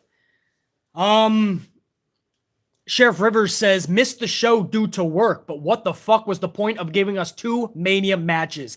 Sheriff Rivers, you know what I'm going to say. You missed nothing. Watching BC's review is all you fucking need. B, it's not just 2 Mania matches. The entire show was shockingly bad. Those are the words I put in the title. I'm keeping those words. I stand by them 1,000,000%. It wasn't just bad, Sheriff Rivers. It was shockingly fucking bad. There was, to answer your question though, there was no point. Vince being Vince doesn't care while simultaneously thinks it's good shit. BC's Blue Marker 2 spots says won't get to watch this live, but Raw was atrocious. It was shockingly atrocious, BC's Blue Marker, if I can add a word in there. Thank you for showing the love and support. BC's Blue Marker, man, thank you. And hopefully you get a chance to watch it back later on in the day. This will be up on the channel. Osea Weidman, $9.99. BC, are you going to do a live stream of WrestleMania? If so, that would be so cool. The good, the bad, and the ugly of WrestleMania live. Osea Weidman, as of now, my plan is this. Saturday, I want to do a live reaction stream of NXT Stand and Deliver. I believe that's 12 noon Eastern time, States. I want to do a live stream of that entire event, NXT, Saturday afternoon. I'm going to take a few hours off after that. And then I want to, the plan right now is to do the entire night of WrestleMania 1 live reaction. So yes, Osea Weidman, I want to go live twice in the same day. 7 hours collectively. Sunday night, possibly not. I think Monday morning I'll have the good, the bad, and the ugly of night number 2. But for night number 1, there will be a live good, the bad, and the ugly, guys. So be on the lookout for that. Yes, Osea Weidman. Trev Reigns, the Tribal God, 10 spot. At this point, Will Smith smacking the hell out of Chris Rock was better than Raw last night.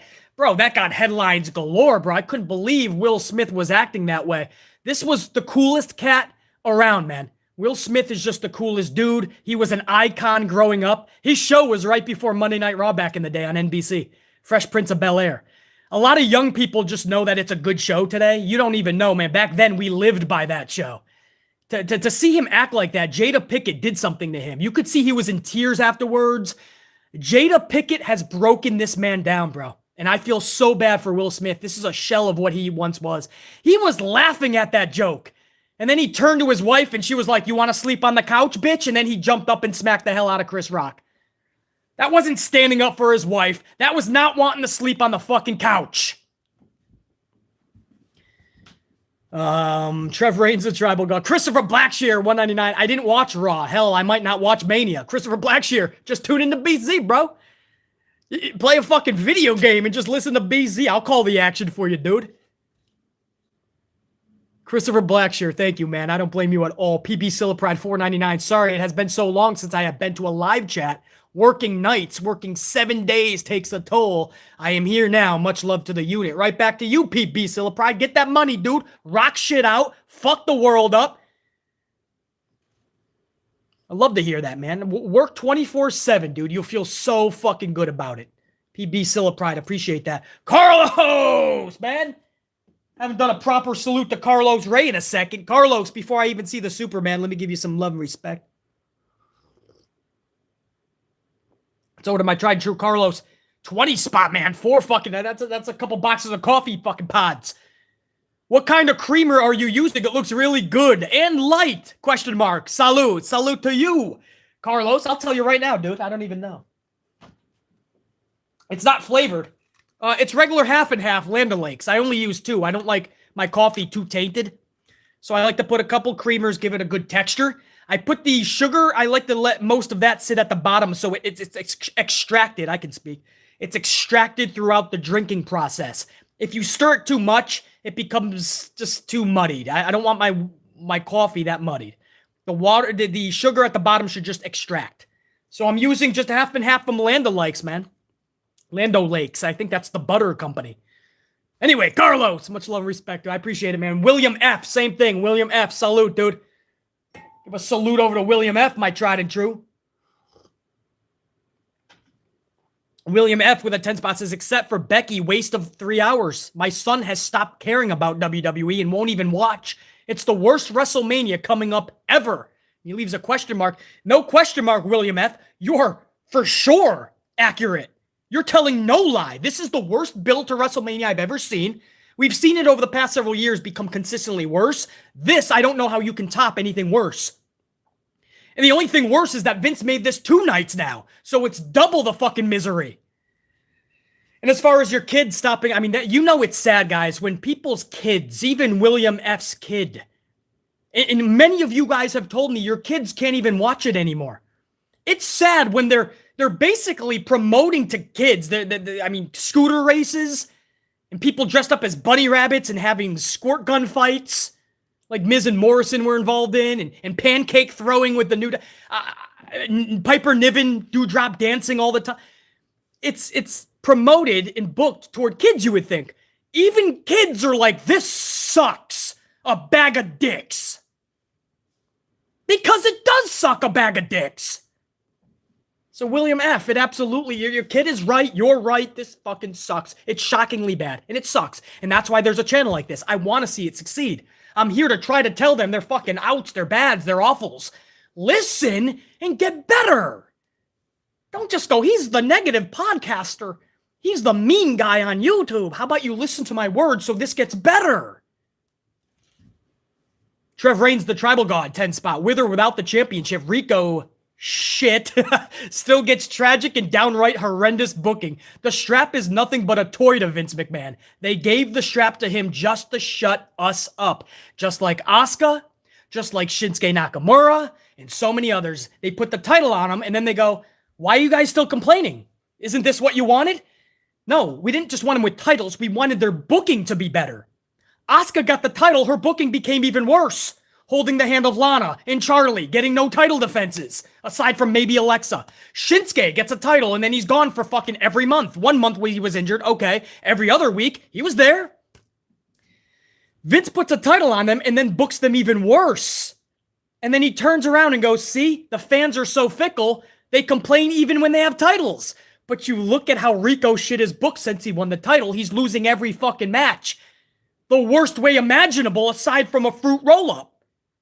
So Trev Reigns, of course he puts the titles on them to shut us up, and then he books them even worse. In fact, Trev Reigns, he books them even worse with the titles than without. So I'm calling it right now. The titles are actually just weighing them down even more. The weight of the titles are weighing them down. Oh, this is the only company I can think of, especially in pro wrestling, where if you're told you're getting a title and it's not the world title, even if it's the world title, especially if you're black and you're getting the world title, ask Bob Lashley, ask Big E. If they tell you you're getting a title, you're like, no, please don't give me that thing. Don't give me the fucking title. This is the only company that I can think of that if you're told you're getting a title and you should be happy about it, you're like, no, you're not jinxing me. Keep it away, and you're running away from the fucking thing. It's the one fucking company where you don't want the highest prize. Oh, bro, man.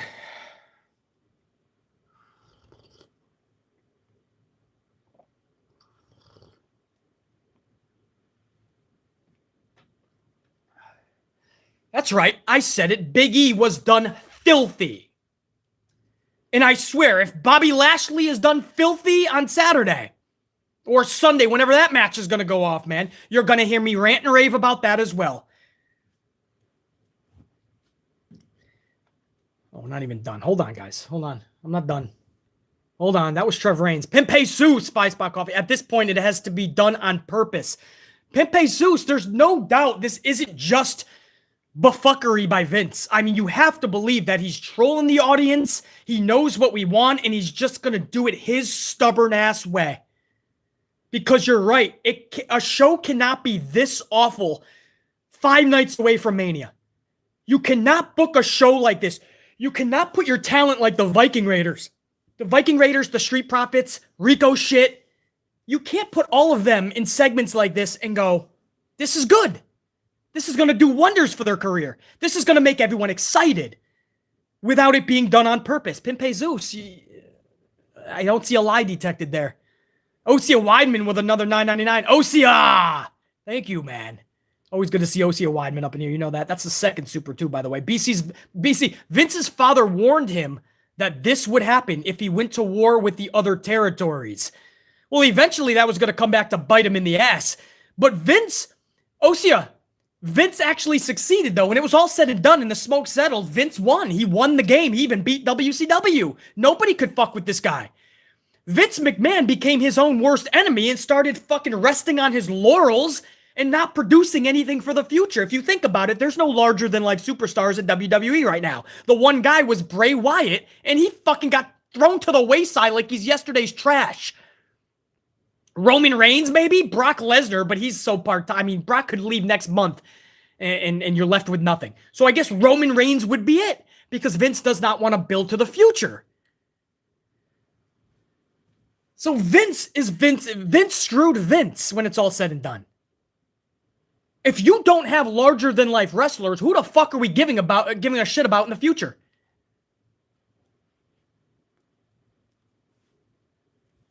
There was a badass thing that played after Raw last night. WWE Evil, maybe it was called. I don't know. It was right after Raw. And it exposed the business 1,000,000%. It was really well done. It was about Roman Reigns and his road to being a heel and being in this year's WrestleMania. But they exposed the business 1,000,000%. They were like, the fans were booing him, and so he had to go back and think about what I had to do. And he was sad, so he came back as a heel. I mean, it totally... If you wonder why pro wrestling is on life support, well, I mean... The business themselves, the talent, the shows, they expose themselves way worse than we can, the fans. They're on social media having a feud one day on television. That night they're posting with the person they're feuding about over dinner. That's what they're posting on Insta. It's all about the gram. They're talking about all the lingo that we use behind the scenes. The talent exposes themselves way worse than the fucking fans.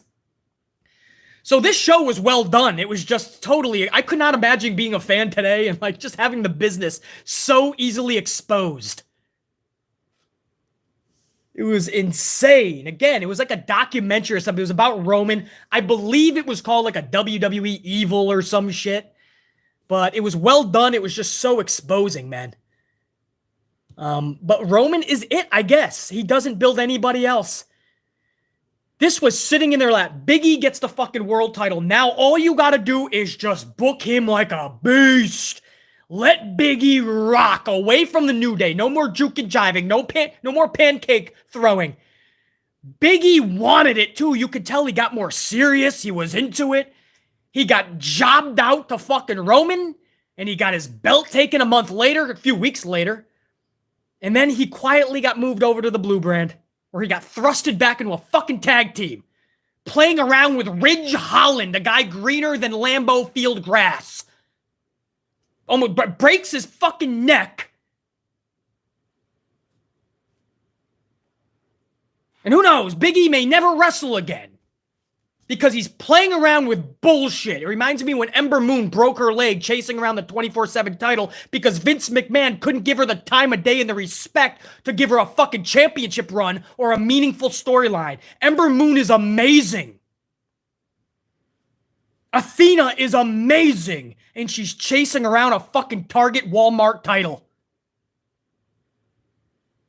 I can't stand when injuries occur from bullshit. When injuries occur from something that they shouldn't have even been doing.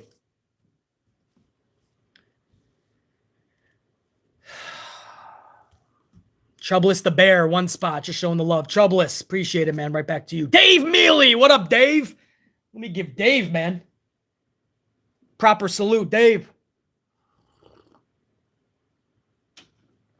Dave Mealy's up in here, man. 999. Vince pimped out the WrestleMania name even worse than last year. WrestleMania Backlash, WrestleMania Raw, WrestleMania Smackdown. What's next? WrestleMania SummerSlam, WrestleMania Survivor Series. Dave, I said that exact same thing. Remember when they created WrestleMania Backlash last year? BC said the same thing, bro. I literally said, once you pimp it out the first time, there's no end. It's a WrestleMania SummerSlam. It's a WrestleMania Survivor Series. We're starting earlier than ever. It's not Royal Rumble that starts WrestleMania season. We're going to make a WrestleMania Survivor Series. WrestleMania Raw, which was last night. Literally what they called it. WrestleMania Smackdown. WrestleMania Raw Part 2 next Monday, right? I mean, they're going to pimp the name out because what did I tell you, Dave? They're liquidating. Vince McMahon is liquidating. Everything that he has built over the past several decades, he is now pimping it all out. He's liquidating. He's getting all the money in the world right now. The last 2 years for Vince, he's getting richer and richer. But once you're done liquidating, now you made your bed, now you got to lie in it. Now you got to feel the wrath. He's either going to have to sell at that point or he's going to have to turn around after getting all the money that he's made. He's going to have to turn around and see an audience that has been liquidated. He's going to see all his assets already have been liquidated. When you liquidate, you're going to get really, really rich or richer than you are. But when you liquidate, that's everything. Liquidation means you are literally pimping out everything. His WrestleMania name even got pimped out. Dave, no doubt. Bakayuka, 2 spots. Seems like AJ Styles is better at backstage segments. Yeah, he always has been that way, man. Live television has never been his strong suit on the mic, at least. And I'm going to get to the Edge and AJ thing in just a couple of minutes, Bakayuka. It is sad that they had nothing for AJ Styles and Edge last night. Sad. Because that's one of the only matches, wrestling-wise, we're looking forward to. And they had no care to build that last night. DeMonte Mabry, 10 spot. DeMonte, what up, dude?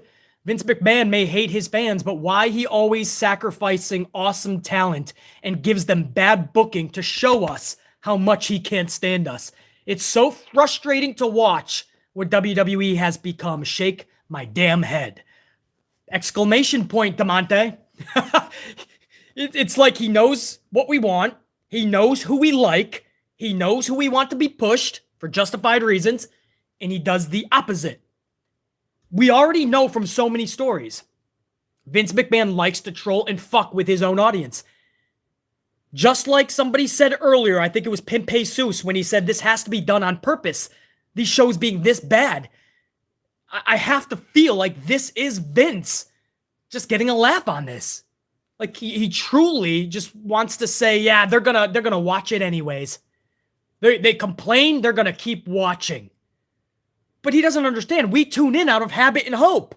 Habit because we've been watching since we were little fucking kids and it's all we know. Every Monday night, this is where we're conditioned to be. And hoping that it gets better. We're not watching because this is actually fucking entertaining anymore. We're not watching because it's so epic we can't wait till next week. And that's how we should be watching pro wrestling. DeMonte, absolutely correct. JDE, 10 spot. Where were all of these people saying Sasha was going to get a big singles W this year at Mania? I wasn't hearing that, JDE. Is that what was being said? Because I knew Vince was never going to allow Sasha that. I can't believe Sasha had that moment last year at Mania. And I knew it was just to watch Bianca Belair get that championship. So she didn't even have the culminating epic moment. But at least she had a main event type spot. But I'm surprised Vince even gave her that. And then it's right back to the line, right? Maybe at WrestleMania 48 you could have another big match, Sasha. It's sad, man. She deserves better than that. Dave Mealy, $4.99 says Sasha needs to dye her hair blonde. You know Vince loves blondes. Oh, of course, bruh.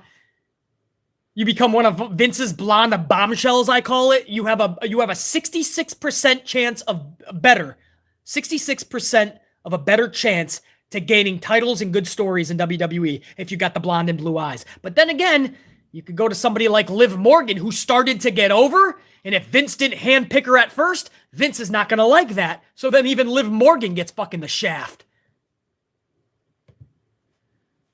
Whew. Man, you guys are diesel on the supers, man. And we got a bunch more too, but let me just finish off hour number 3. Let me just finish the review because I took kind of a coffee break, looked over some supers. We ended up getting a lot more than I originally had thought we got in. So I do want to finish this, guys. So let me just finish off, and then I'll go right back to the supers. But we made it all the way through the Bianca Belair, Becky Lynch segment. So if you're just joining now, or you've been coming in and off the stream, we already went through the first 2 hours and the start of hour number 3, which is Bianca and Becky. So if you want any of that review, go into the last hour and 45 minutes of this fucking review, this stream. Now we go into a handicap match. This is the second of the night. Uber creativity here, right? We have an 8-man tag. Vince just threw all the women in there. Fuck it. Who cares is what Vince is thinking. I do. You got Sasha in that shit. You got Liv. You got Naomi. So we already have an 8-man schmaz. We have tag team schmazzery at the end of the night. We got 2 handicap matches. I mean, this show is a fucking clusterfuck of please. Fuck no, dude. So this is the second one of the night. Oh, the creativity in this company. This one is Drew McIntyre versus Madcap Moss and Happy Corbin. This, like everything else in this company, makes 0 sense. How do we go from a 2-on-1 last night to what is supposed to be a 1-on-1 Saturday night? Drew versus Happy Baron. McIntyre defeats Madcap via a Claymore in just 2 minutes. 2 minutes. What's the point of it? You booked a handicap match. Madcap Moss and Baron Corbin lose in 2 minutes. That's the ultimate payoff. Just like Rey Mysterio winning, beating up the bad guys afterwards, and getting his mask back last night, he got the ultimate payoff. So you no longer need to see the Logan Paul, Miz, Mysterio's match at Mania. We already saw the epic payoff. Rey won. Rey did the beatdown. Rey got his mask back. Bianca cuts the hair of Becky Lynch. Payoff. Ultimate. Aside from getting the title. Drew. He beats 2 people. And now Saturday, he goes 1-on-1. Why do we even need to see that or pay money to see it? This is what I mean, guys. Nobody is in the company going, hey, this doesn't make sense. Guys, I'm raising my hand. Vince, this doesn't make sense. Vince doesn't give a fuck. He's going to rip that shit up anyway. And it's going to be his way. This made no sense booking-wise. And then you say, well, after 30 seconds, Happy Baron just walked away, BC. So see, he wasn't even really in the match. Well, the match was 2 minutes, so it doesn't matter. He was still at ringside by the time the match ended. That's how fast it was. He didn't even have a chance to walk away.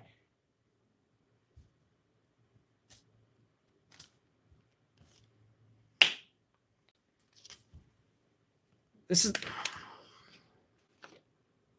But we have to now, WrestleMania, and we're getting a Smackdown match at best. This is a house show match. Drew McIntyre versus Happy Baron. And they praised Baron last night of being undefeated ever since his luck turned around. Ever since he became rich, he's undefeated. And then these idiots didn't even realize he lost last night because he was part of the match. There's no consistency, no common sense, no logic.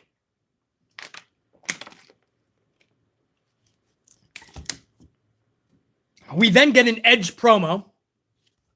Edge promo from it looked like he was in a closet in a courtroom. It's got one of those fucking, what do you call those justice things where you put it in fucking those like levels out? You know what I'm talking about? There's a name for it, man. There's one of those. He puts a ring on it, a skull ring, or say he puts the ring on it. Is it just a scale? Is that what it's called? Okay, a scale. Okay, well, I thought there was more of a justice courtroom type of name for it. The room's all dark. He looks like he's at a courtroom desk. It looked like it's something straight out of Malachi Black from AEW.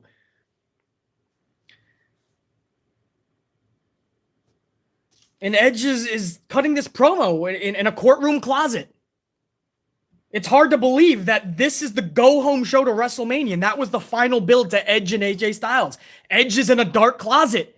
Moments later, after another commercial break, AJ Styles is backstage, and he's saying some words. I forgot what he said. I think he was like, I like bacon in the morning, and at night, I like clam sauce pasta. Okay, bye, Kayla. And then the woman, the blonde hair woman's like, my name's not Kayla. And she's like, oh, okay, Sandra. I don't know what was being said. I don't know. I didn't give a fuck. AJ Styles and Edge had nothing last night. Nothing. This dude's in a dark courtroom. Why are you in an abandoned courtroom with the lights off, first of all? You're being weird. Edge was weird. AJ Styles is talking about SpaghettiOs and how he likes sleepovers. I don't know what was happening. But it goes with the theme. Brock Lesnar starts the night talking about carnivals, weddings, and fucking titles having sex. And babies, and custody of the titles.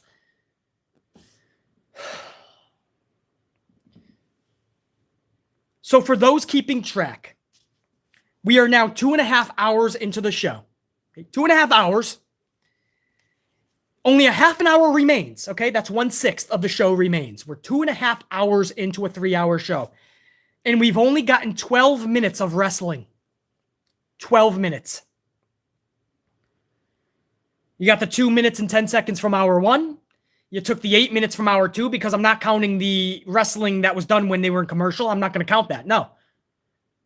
So the first 2 hours produced 10 minutes and 10 seconds, basically. And then you had a couple of minutes here with the handicap match, couple of minutes. After 2.5 hours, you had 12 minutes of wrestling on a 3-hour show.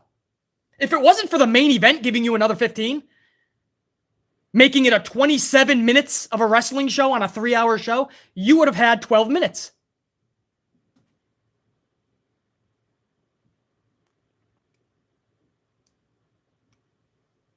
In the main verse, RKBro, more Smackdown talent, more of a weird match. Champions versus... Wasn't this at... Was this the Survivor Series match, guys? Or was there a new set of Raw champions? Wasn't this the fucking rematch from just a few months ago?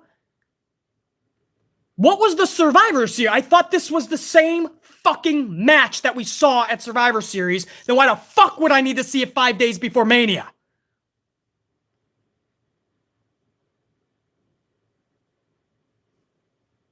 Jer9, King Wrestling, Lucas Al, a bunch of you were telling me that this was the same match. They don't give a fuck. We wait 3 hours on the go-home show and they just give us another fucking rematch, bro. Just like Drew McIntyre in a fucking handicap match with two dudes he's had 100 matches with. And we'll get it again at WrestleMania. Rey versus Miz, we've seen 112 times. We'll get it again last night. We'll get it again at WrestleMania. Rematch, rematch, rematch, rematch, rematch, rematch, rematch. But this wasn't shockingly bad. I'm the fucking boogeyman in the community. I'm the bad guy. I'm spewing negativity. Good. Good. I'll sleep like a fucking baby at night. Until the show stopped being shockingly bad and Vince McMahon pulls his head out of his fucking ass. This is unacceptable to me. If there's some of you that actually enjoyed the show, that's great, man. I'm not even going to fucking throw shade. Good for you. You got to watch that show and you liked it. Great. For me, and this isn't even shade, my standards are a little bit higher, bro. At least just a little bit. I'm not going to rest on mediocrity. This wasn't even close to mediocrity. This was exceptionally bad. This is the same match we saw at Survivor Series. They're just taking them from the blue brand yet again, bringing them to the Raw brand. We're having this fucking match. BC cannot fathom that the go-home show to Mania is headlined by RK-Bro, by the way. RK-Bro is headlining your go-home show. If that doesn't tell you how sad this company has fallen, oh, how far the mighty have fallen. Remember that phrase. Oh, how far the mighty have fallen. This is WWE in 2022. This is your last build to WrestleMania. RK-Bro.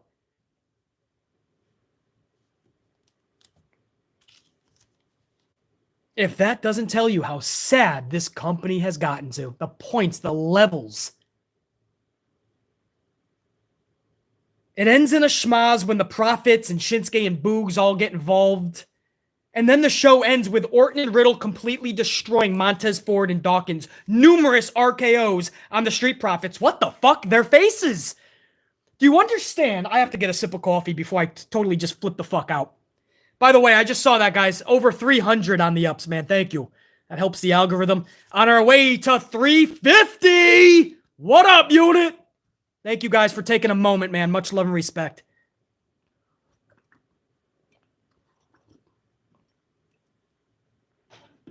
All right, here's the problem. Now, I understand Alpha Academy was ripped off. I get it. Alpha Academy, hours before the show was pulled off. We don't know exactly why. We'll find out. Vince never took a moment to rectify or correct the situation. Okay, Alpha Academy was right because every team was in here in a schmaz at the end. So you got to know that Alpha Academy was supposed to come out. They were most likely supposed to take all the RKOs, right? The face team was supposed to beat up the bad guys and send everyone home happy. Even though Pittsburgh was not happy. I mean, you had people giddying over the fucking RKBro, yeah, you know, because Randy's pumping them up, and they're all like, one more time. They wanted Montez and Dawkins to eat more RKOs. This is a face tag team being treated like fucking heel clowns. So Alpha Academy goes out. Okay, you never thought to think, hey, maybe we should just scrap what we were originally going to do. No, Vince goes, put the Street Profits in there. Didn't he think it's a face team and we don't want to make them look like tools, like geeks? How does it look if your face tag team is getting the shit kicked out of them in face finishers left and right by another face team? Guys, I shit you not. I watched for several minutes as Montez Ford and Dawkins got obliterated. Destroyed by one RKO after another. It got so comical that Randy took a moment off. He told Matt Riddle to start delivering RKOs. And when it was all said and done, Montez and Dawkins are playing dead. You would maybe expect this if this is a heel team, right? It still would be a shitty end to a Raw. But at least it makes a bit more sense that they're beating the shit out of a heel team. Right? The bad guys are getting fucked up with face finishers. Poor Dawkins and Ford, bro. They went in there. I don't know how they come back from this, just like the Viking Raiders. I'll never be able to not think about how they got destroyed. Destroyed by Matthew Riddle and Randall Orton. I feel so bad for Tez and even Dawkins. I could not believe an hour after seeing what they just did to the Viking Raiders, I couldn't believe they did it again to another tag team. But they did it. They fucking did it, man. Why completely bury them? I mean, that's the beginnings of a burial for Street Profits. I'm not going to say completely. Maybe they can dig out of this. I don't like to say these wrestling words too often. You know, this is awesome and you deserve it and they're buried. I hate those because we say it for everything these days. But if the Street Profits are not buried after last night, the Viking Raiders are done. But if the Street Profits are not, they're going to have to work 27 times as hard to try to get any type of relevancy or respect. Just like Ricochet. The Street Profits were done that fucking dirty last night.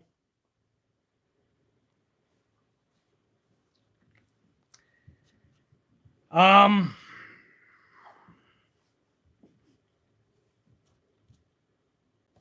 just don't know. My question is, why completely bury them? Like, why do that? I understand you took out the Alpha Academy. Why do that? And that's what I mean. That's the overshadowing issue here. I hope you guys understand is Vince McMahon has stopped caring.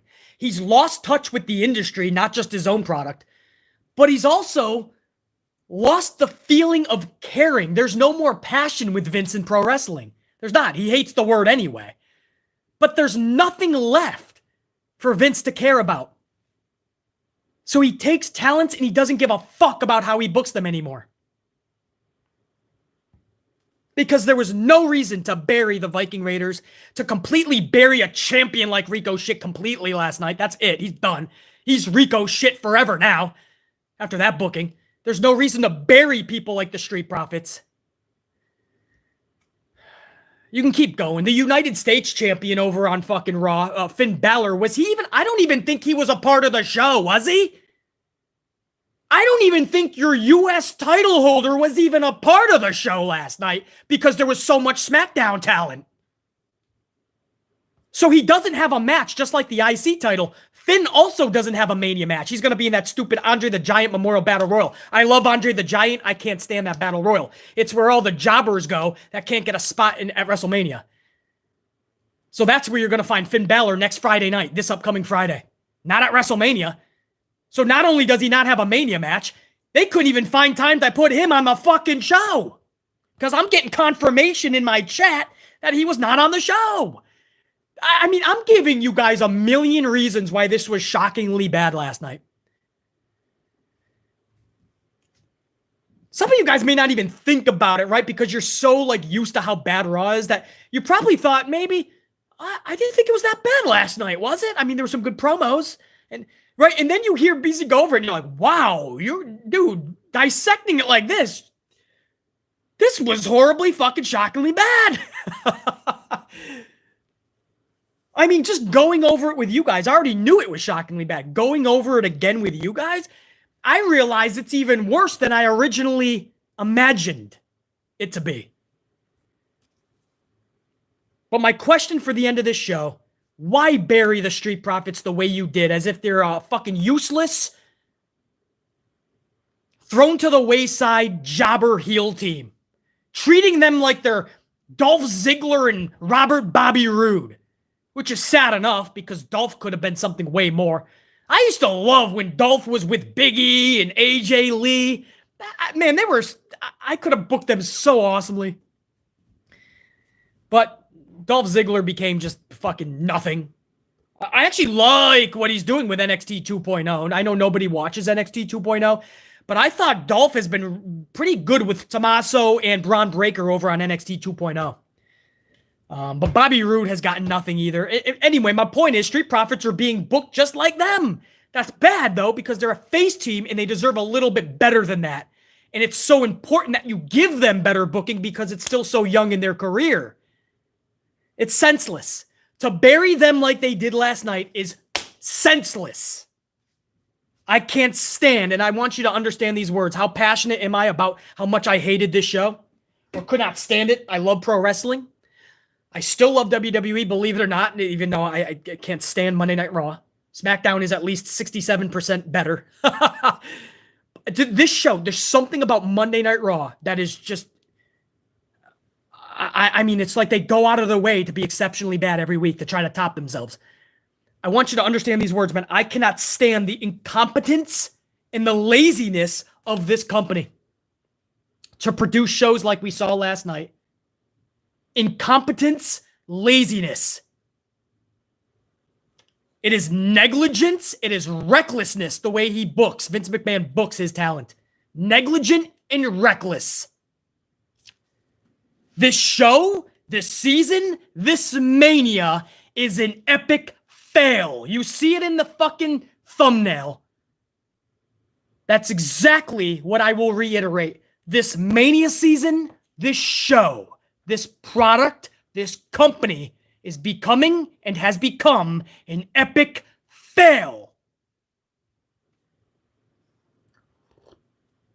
That's not just a disgruntled fan, okay? That is somebody who wants to see this succeed. And we're so far away from it. We're the opposite of success. We are at epic failure levels. It is WrestleMania in 4 nights, guys. We're talking about a show like this. And in 4 nights, we're supposed to be at our most excited for the entire wrestling calendar year with motherfucking Mania. And you would be lying if you go, Blaisley, I'm excited. You'd be lying.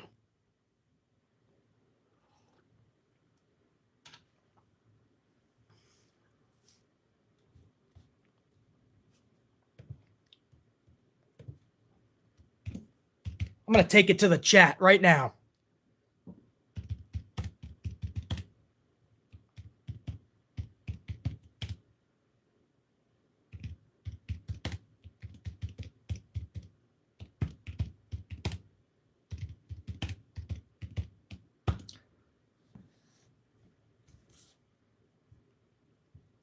All right, I'm putting up this question. Hopefully you guys get it within the next 30 seconds. It'll be in the chat line.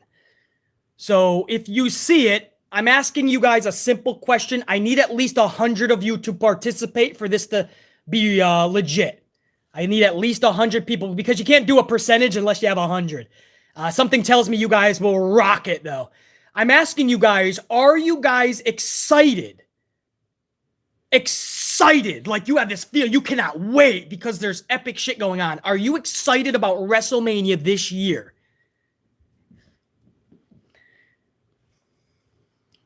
And I can't read any results until I at least have 100 of you guys participating. So I just wanted to take it. It's in the chat, or at least it should be, man. If it's not yet, give it 30 seconds. I know you guys tell me sometimes it takes a little bit longer. And once we click 100, which we're only a couple of votes away already, man. You guys are fucking awesome. Thank you, man. And to all you guys that already smashed that up, we're about to hit 350 live on the ups, too. So thank you. We're already over 100. So let me tell you guys the results so far. Anybody else wants to contribute? Awesome, man. 95% of you so far are saying you're not even excited. 95% are already saying, yeah. Opposite, BC. This is telling, man. Absolutely fucking telling right now.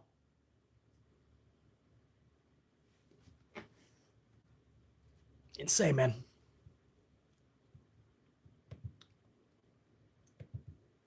And that was Monday Night Raw, man. That was Monday Night Raw. That's the most honesty and sincere you're going to get from a podcaster, a creator in this community. It's the most fucking sincere you are going to get. I am trying to help this because I want to watch on Monday nights again with the same love that I used to watch. I don't want to sit here for 2 fucking hours plus ranting and raving about how bad the show was. I want the shows to be better, man.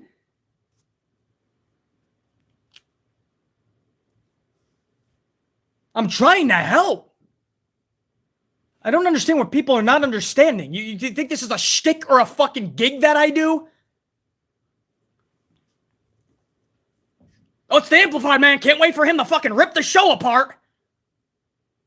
Oh, I can't wait to hear BC rip this thing apart. No, it's not my fucking shtick, bro. I don't want the shtick. I don't want that shit. Take it.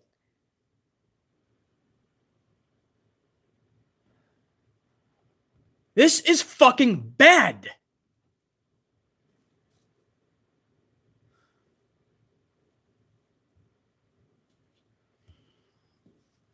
And it's good to see, you know, I do a poll like this. It's good to see that you guys feel the same way, man. Over 90 motherfucking percent, 90 plus, are not even excited.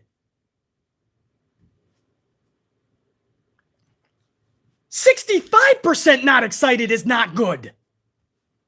That shows you how bad this company is in the fucking shitter. 90 plus?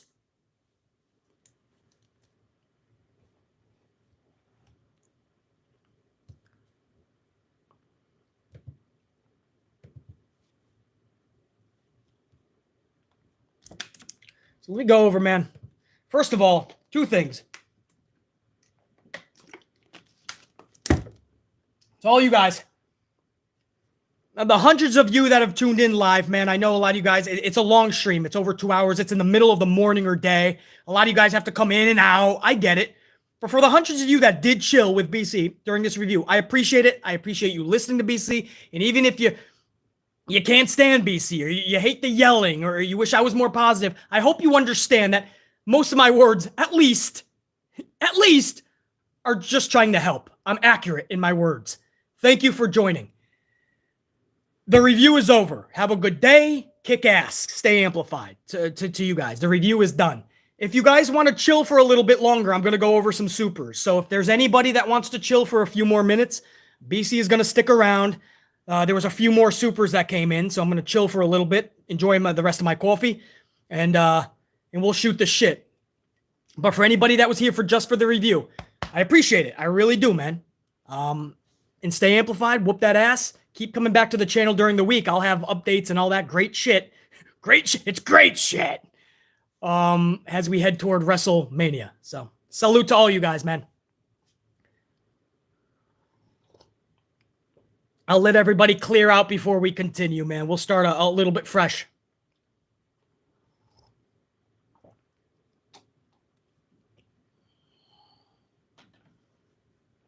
All right. For anybody that wants to stick around, BC is just going to go over some supers and we'll shoot the shit a little bit more, man. I got to see where I left off.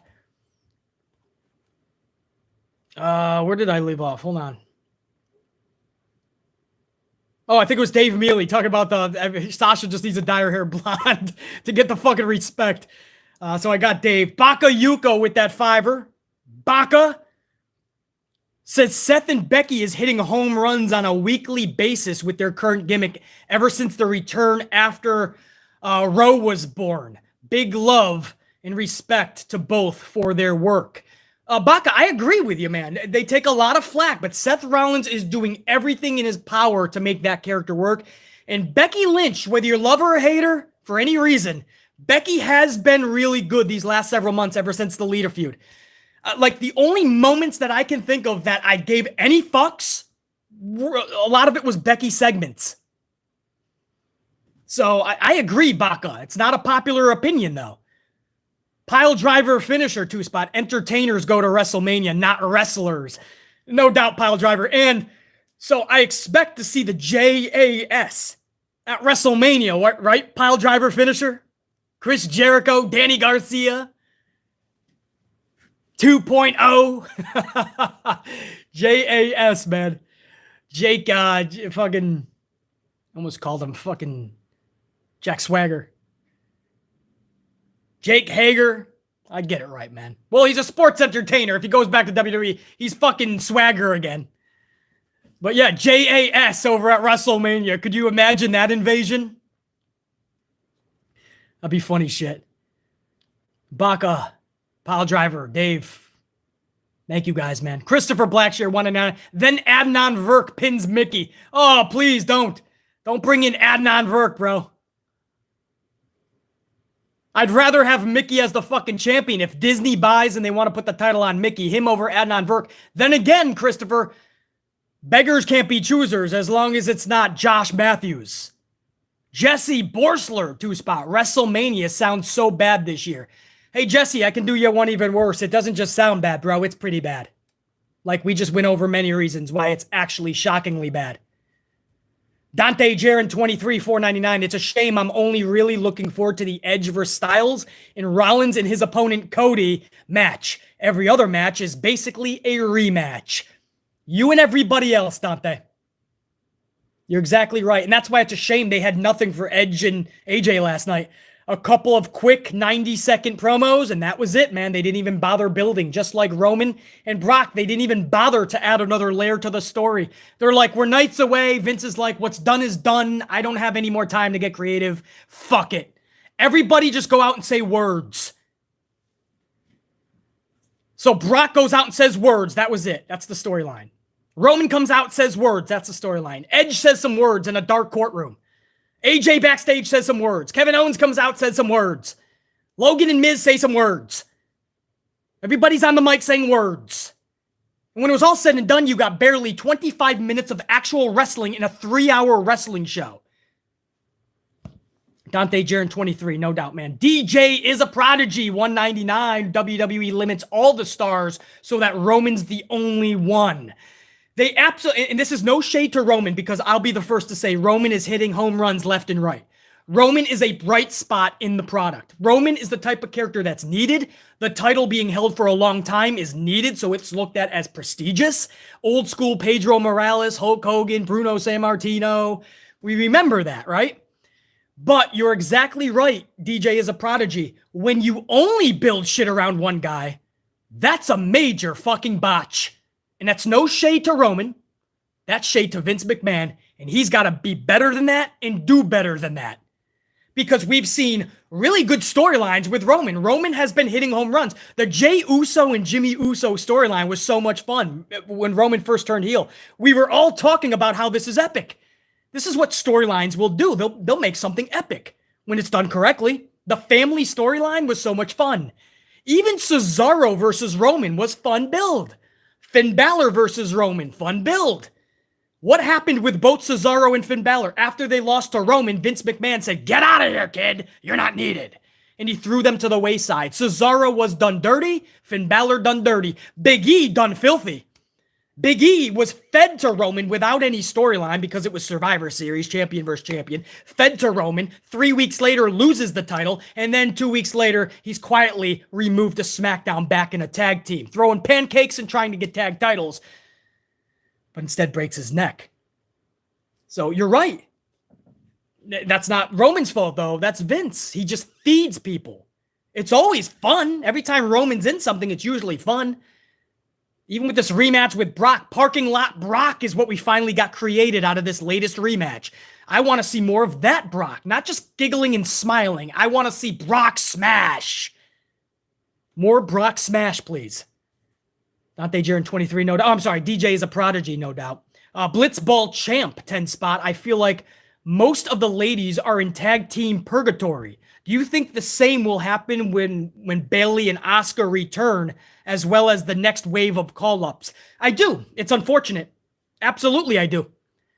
I don't see how Vince is going to give Asuka any more of a storyline now that he did back in the day. No, you remember, I brought it up earlier. He was just, even when Asuka had the championship, the fucking title was around her shoulder, and he was still linking her up with Lana to get a rub. Because Lana was greener than Lambeau Field grass in Green Bay, Wisconsin. She was greener than that. So Asuka was just meant to hold the hand. And then when Charlie came back, Vince kicked Lana to the curb, brought in Charlie. Charlie he knew was going to get booed. And Vince wanted Charlotte Flair, to get the rub. He wanted her to come back as a face and get cheered. So he put her with somebody who he knew we all respected, Asuka. So Asuka had to hold the hand immediately after Lana to Charlie Flair. She never got singles matches, no title defenses, basically. One or two here and there, and one was with Alexa Bliss. So I don't know why anybody would think that Asuka's going to get better booking now. Bayley may be slightly better, or they just throw her in a fucking tag team too, and the call-ups will be no better. Dakota Kai, when she's ready to rock out on the main roster, Dakota Kai will be fucking tagged up with, give me a name. Who would Dakota Kai, right? If somebody backstage just gives a fucking accidental name, Dakota Kai would tag up with Tamina Snuka. I mean, that's something Vince would do. Shotzi Blackheart, has gotten weird booking since she debuted. Weird ass booking. They throw her in there with Tegan Nox. Tegan Nox then gets released. Shotzi's tank is taken away from her. She turns heel oddly. But, I mean, who else? Who are you calling up, man? I dread if Io Shirai gets called up. There's Asuka's tag partner, because that's what Vince does, right? Oh, they're both Japanese. That's what Vince loves to do. He likes to categorize. He likes to put groups together that are the same people, because that's, you know who does that? Ignorant people. And I know Vince was a genius back in the day. And I give him respect for the business and the multi-fucking millionaire he's become, even billionaire. But ignorance does shit like that. When you only see people on their exterior, she's Japanese, let's put them together. Io shouldn't be with Asuka, though. They should be in an awesome storyline taking on each other.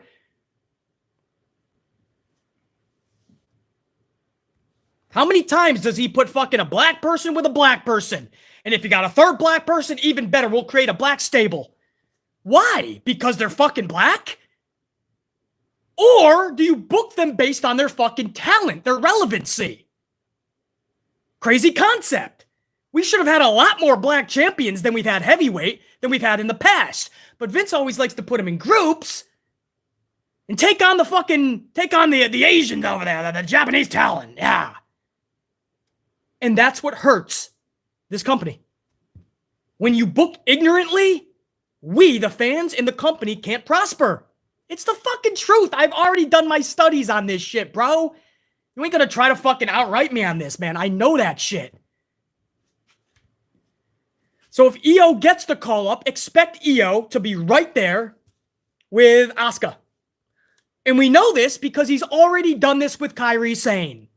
Do you guys remember when Kairi got called up? Who the fuck was Kairi immediately attached to? Or Asuka? Asuka! I forgot about that when I originally just went through the spiel. But I just dawned on me. We've already seen it, Beasley. I was more right than I originally thought during that rant.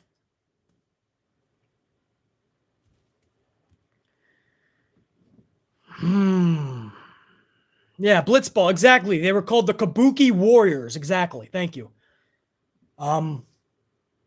This is what he does. He's such a simplistic fucking minded person these days. He doesn't care. Doesn't give a fuck. I don't know, bro. I don't know. Anyway, who was that? Blitzball champ. The answer is yes to that fucking question. That was a long-winded answer, Blitzball. Enforcer, 2K9. Haven't seen Enforcer in a second, man. 5 Spot says Shinsuke, Asuka, Viking Raiders, Ricochet, Street Profits, purposely sabotaged, it seems. Also happens to be 1.0 guys and girls, by the way. Just saying. Well, I mean, you have a lot of 1.0 that are getting great booking too, Enforcer, just saying. I mean, let's give credit. I mean, you can't just say it's just 1.0, right? I mean, that kind of goes in line with the old school thinking that Triple H was being sabotaged by Vince, and then we come to find out, no, that's just Nick Khan. They're all just doing a fucking repackaging, right? And that's why you're seeing people, I mean, Finn Balor, for instance, is a 1.0er, and he's got a championship around his shoulder, right? I mean, Austin Theory is a 1.0 guy, and he's getting a push. He's beating fucking champions last night on Raw. So, I mean, we do have to be a little bit honest and even it out there, Enforcer 2K. 1.0 people are getting the booking as well. But I do understand what you're saying.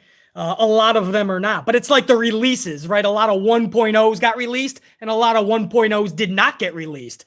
So, I mean, it's pretty even. 1.0 didn't get sabotaged for sure. But I hear what you're saying. Oh, yeah, I forgot Butch, a.k.a. Pete Dunne. Yes, Butch. Butch as well. So, you know, this is what Vince does to everybody. You know, it doesn't have to be NXT, guys. Kane, Glenn Jacobs was Isaac Yankem DDS. He wasn't a Triple H creation. Diesel, Kevin Nash, he was a Diesel. That was not a Triple H creation. And I can go on and on. So, you know, it's one of those things where Vince doesn't matter if it's an NXT talent. He's going to ruin you anyway, because what Vince does, no matter where you came from, he's going to strip down your confidence. He's going to strip down your any investment you have with pro wrestling. Self-esteem will be stripped down, and he wants to brand you. He wants to print you with his WWE logo. And he's going to make you a carbon copy of everything else. It's what he does. Doesn't matter if you came from the original NXT, if you came from New Japan, if you came from AEW. This is what Vince does. This is always what he does. Derek Fleming Jr., 199. I literally have no care for Mania. Lackluster. All of us are pretty much in the same fucking boat. Derek Fleming Jr. In fact, Derek Fleming Jr., if I may, this is a good transition. Derek says, Derek Fleming Jr. says, I literally have no care for Mania. It's lackluster. Let me go to my fucking poll where we're still hovering 90% after over 200 votes. Nearly 90% are still not excited. Again, 65%. If 65% of an audience tells you they're not excited, that's not good for Vince or the company. 65. We are at we're right back to 90%, actually. 90% of you guys are saying you ain't even excited for the event.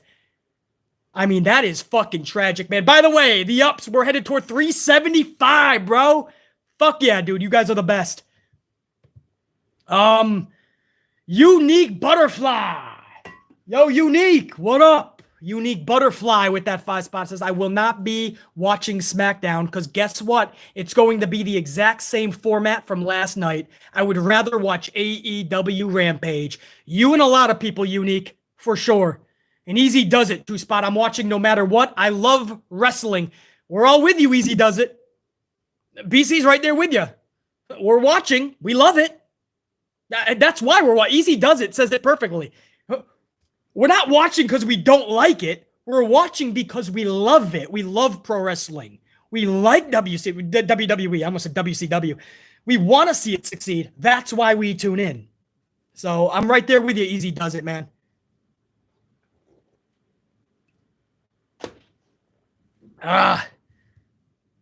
Hold on. That was the whole fucking crop. I got to see if there's any more. Hold on.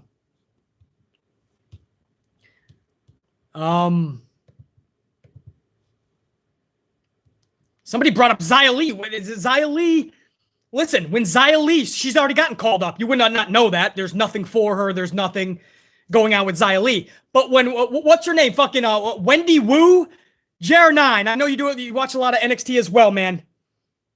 Snuggly, is there, what is it? Wendy Chu, Wendy Wu? Who is that JR9? She's pretty new. I think it's like Wendy Chu, maybe.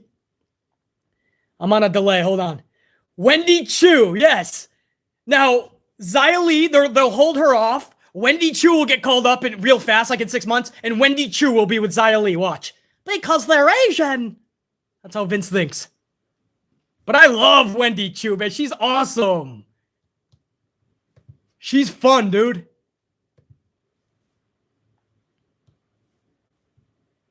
Hold on. Oh, shit. There was a bunch more. There was another crop of supers, guys. I'll stick around, no doubt, man. If you guys want to stick around a little bit more, so will BC, dude. Mr. Black Ice 22. What up, brah? Mr. Black Ice 22 up here in a daytime chat. Fuck yeah. No disrespect to the talent. But no, compare this to my WWF. No way near is it close. Heard on Jim Ross's show that Michael Cole has lost some of his hearing. Yeah, Michael Cole, Mr. Black Ice 22, confirmed that on Pat McAfee's show. That he's got a big part of hearing loss, and he's still on that headset getting yelled at by Vince. So as much as we dog out Michael Cole, man, much love and respect. Because years of having Vince McMahon yell at you is causing Michael Cole to probably A, go deaf, and B, go insane. Mr. Black Ice 22, thank you, dude. Unsane the Plastered Bastard, 5-spot Wolfie. What's up, BC? What up? Unsane the Plastered Bastard. I know it's been a while, working a lot, but I'm still amplified. But we need someone with passion to run this company. Fans deserve that. It's good to hear that you're staying amplified, Unsane. Even though you can't catch every stream or video, I'm glad when you guys come back and at least show the love, man. Smash that up. Say hello to BC. It's always good to hear and see you guys, man. So, Unsane, handle your business, do your work, get that money, kick ass, stay amplified. As far as nobody with passion running WWE, that's been their downfall for the last 10 years. And each year, each month, each week, each day, each show, each hour, each minute, each second, the passion drops less and less, and the shows get worse and worse. You're exactly right, dude. Unsane the Plastered Bastard. Thank you, brother. Much love and respect. Easy does it, 2-spot. The old man has completely lost it. LOL. Completely. Easy does it. And I've been saying Easy does it. I said he's not only lost control of the event, WrestleMania this year, he's lost control of his own company and even the industry. I think, honestly, Vince McMahon has lost control of it all. And WWE is in a world of shit. Sure, they're getting the money. I already told you why they're getting all the money. They're liquidating everything. They're pimping everything out, and Vince is getting richer and richer these last 2 years. And that'll probably continue for the next 6 months up front. But when you're done liquidating and you squeezed out every penny from everybody that was going to give you $1 billion here and there, you're going to be left with under a million in viewership on Raw on Monday nights. Trust me. Easy does it, no doubt. DJ is a prodigy with another $1.99. Thank you, DJ is a prodigy. Belair is the only recent NXT call-up with an okay run. Yeah, man, her win-loss is actually really good. She was on a crazy-ass, badass, momentum-ridden ride after Mania last year, and then in 26 seconds at SummerSlam, it was all ruined. And I feel like the whole last year, we just been trying to get back what once she already had. But aside from that SummerSlam botch, I absolutely agree. DJ is a prodigy, man. Belair is one of those bright spots, and I'm glad because she is fucking awesome. Bianca Belair is the real deal, man. I'm so proud of her. Daniel Orton, $1.99. This sounds like Will Smith's marriage, LOL. Which part of it? Brock talking about marrying titles? Or Dana Brooke getting proposed to by Reggie and then immediately Ninja Tozawa proposing to Tamina. Or just how bad Will Smith's marriage is just how bad fucking Raw is. Right? That's not me. So I don't know what the fuck Will Smith is up in his fucking marriage. I will say that it's rocky. Every time I see a headline on Will Smith, it's rocky. Jada Pinkett Smith is whipping that boy. Will Smith has not been happy in years. Daniel Orton, Enforcer 2K9, 5 spot. That being said, let's see what happens when Braun Breaker gets to call up versus LA Knight, who's already getting jabbed out on his presumed way out. LA Knight and Braun Breaker. I'll worry about NXT call-ups when we get there, man. Right now, Enforcer 2K9, I can't even be concerned with NXT. This is about WWE. They're so horribly bad. It's WrestleMania. I mean, right now, we have to get this ship in order. You know, NXT call-ups, I don't even care about that right now. Let Braun Breaker do his thing. LA Knight will continue to captivate. I don't give a shit about any of that right now. This show is fucking horrendous. And 5 nights before Mania, which was last night, now we stand at 4 nights. That needs to be corrected. Braun Breaker is going to be fine. LA Knight will be fine because they're amazing. Vince McMahon will have to go out of his way to ruin both. And by the way, speaking of Braun Breaker, thank you, Enforcer 2K. Much love and respect. The Steiner brothers are being inducted into the Hall of Fame. Now, this is odd because Scott Steiner once said he's not going to take the invitation.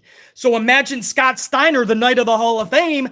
That's going to be an interesting induction. Is Scott Steiner going to remain on script, or is Scott Steiner going to be Scott Steiner? Well, my Steiner math says this dude's going to go off the fucking rails. Fucking Steiner brothers, bro. That is going to be something, man. I can't believe Vince McMahon is giving Scotty Steiner a live mic.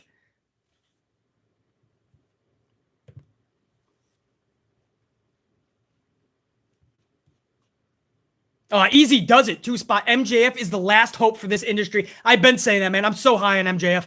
I love how even when he's off of AEW television, I love how MJF stays in character. You could go up to an autograph session with your daughter or son. They're younger, and he'll be fucking swearing at him. Get out of here. I already signed 2 things. Get out of here. Why are you so stupid? I mean, he will fucking insult them. He'll play MJF the bad guy. On social media, you'll still get that. In interviews, the guy's a fucking prick, a dick, an asshole. I love MJF's work. He gets it. MJF realizes to really get over in this business, you have to be that basically 24/7. Don't go on social and be fucking, real life McGee 24/7. And then when you go onto the show, you're Maxwell, Jacob Freeman, MJF the wrestler. No, man. MJF gets it. There was a news report that Tony Khan's pissed off because MJF is doing all these interviews and he's talking so highly about WWE. And then we heard that what really pissed Tony Khan off was when he actually started talking about the storylines. Like he apologized to Paul Heyman for being done dirty by Roman or something like that. Or he doesn't deserve how Brock Lesnar is treating him. So that shows you that MJF is actually watching the product. And now we're hearing that Tony Khan had to pull him aside and go, dude, I love the character. I know what you're doing. You got to stop. So is MJF going to take that like, dude, sorry, I didn't know I was crossing the line? Or is that going to piss MJF off?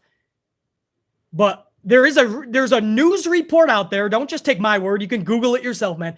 Tony Khan is pissed off at MJF. They talked about it. Apparently it got squashed. But I would like some more deets on that, man.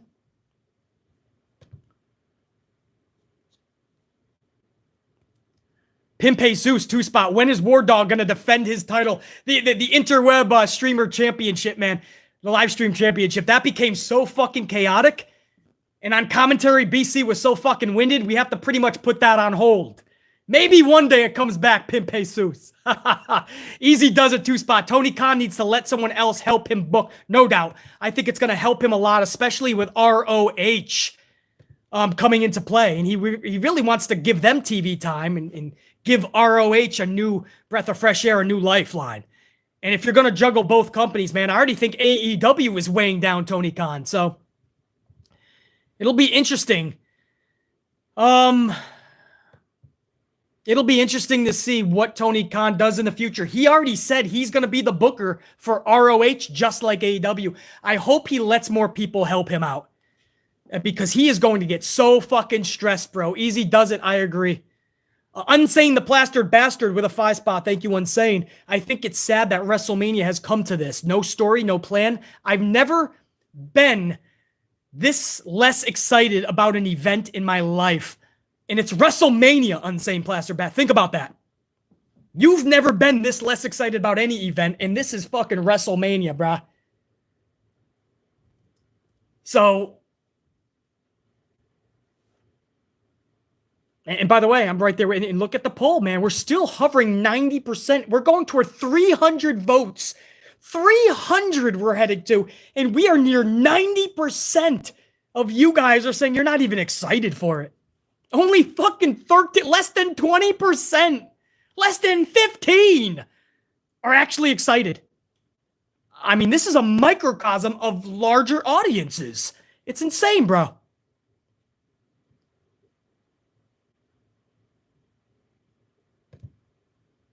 Anyway, Unsane the Plastered Bastard, no fucking doubt. And I totally agree. Most of us is just not excited for this for justified reasons, by the way. You know, we want to be. We want to be. We want that feeling. We want to be excited. BC should be pumping out one awesome video after another that's positive and fun. And we're getting every video that I put out, you should be getting more excited. Instead, every video I put out, we have to talk the truth. And the truth is, last night especially, was shitter, man. By the way, 375, dude, we're headed toward 400 on the ups live. Middle of the fucking day, guys, with an hour of fucking warning. Much love and respect to everybody that took a moment to do that in the last 2 hours and 40 minutes nearly. Guys, I gotta be honest with you. I'm out. This has been fucking amazing. You guys make this what it is. I had to dish a lot of fucking truth out, which made this a little bit longer. I don't know why that's fucking a little off. There you go. Jer9, no, thank you, bro. Jer9, that's you guys, man. I do my thing, and without you guys fucking staying amplified and interacting, man, then it's just not as fun. It's not as good. So I appreciate all you guys, man. That was your review. For all the supers, man, everybody taking a moment to throw BC a coffee. You guys are the best. Never needed. Always appreciated, but never needed. And for everyone just to do the simple things like just smashing the up as we go toward 400 live. That's the simplest things that you could do, and that means the most. And before we end, Easy does it with another coffee 5-spot. Says, Tony's booking is pretty bad. I'm sorry. He needs to let the newcomers ride the momentum instead of worrying about the new next big debut. It's so annoying. I've talked a lot about that. Easy does it. How like Keith Lee, for instance, I know this isn't an AEW review, but like Keith Lee comes in knowing that he's got his honeymoon the next week. So why debut him knowing that he's going to be off TV the next week? And ever since, Keith Lee has never been the same. And then Murphy comes in overshadowing it. William Regal, Jeff Hardy. And before you know it, Keith Lee is fucking on Rampage at midnight last week or 2 weeks ago.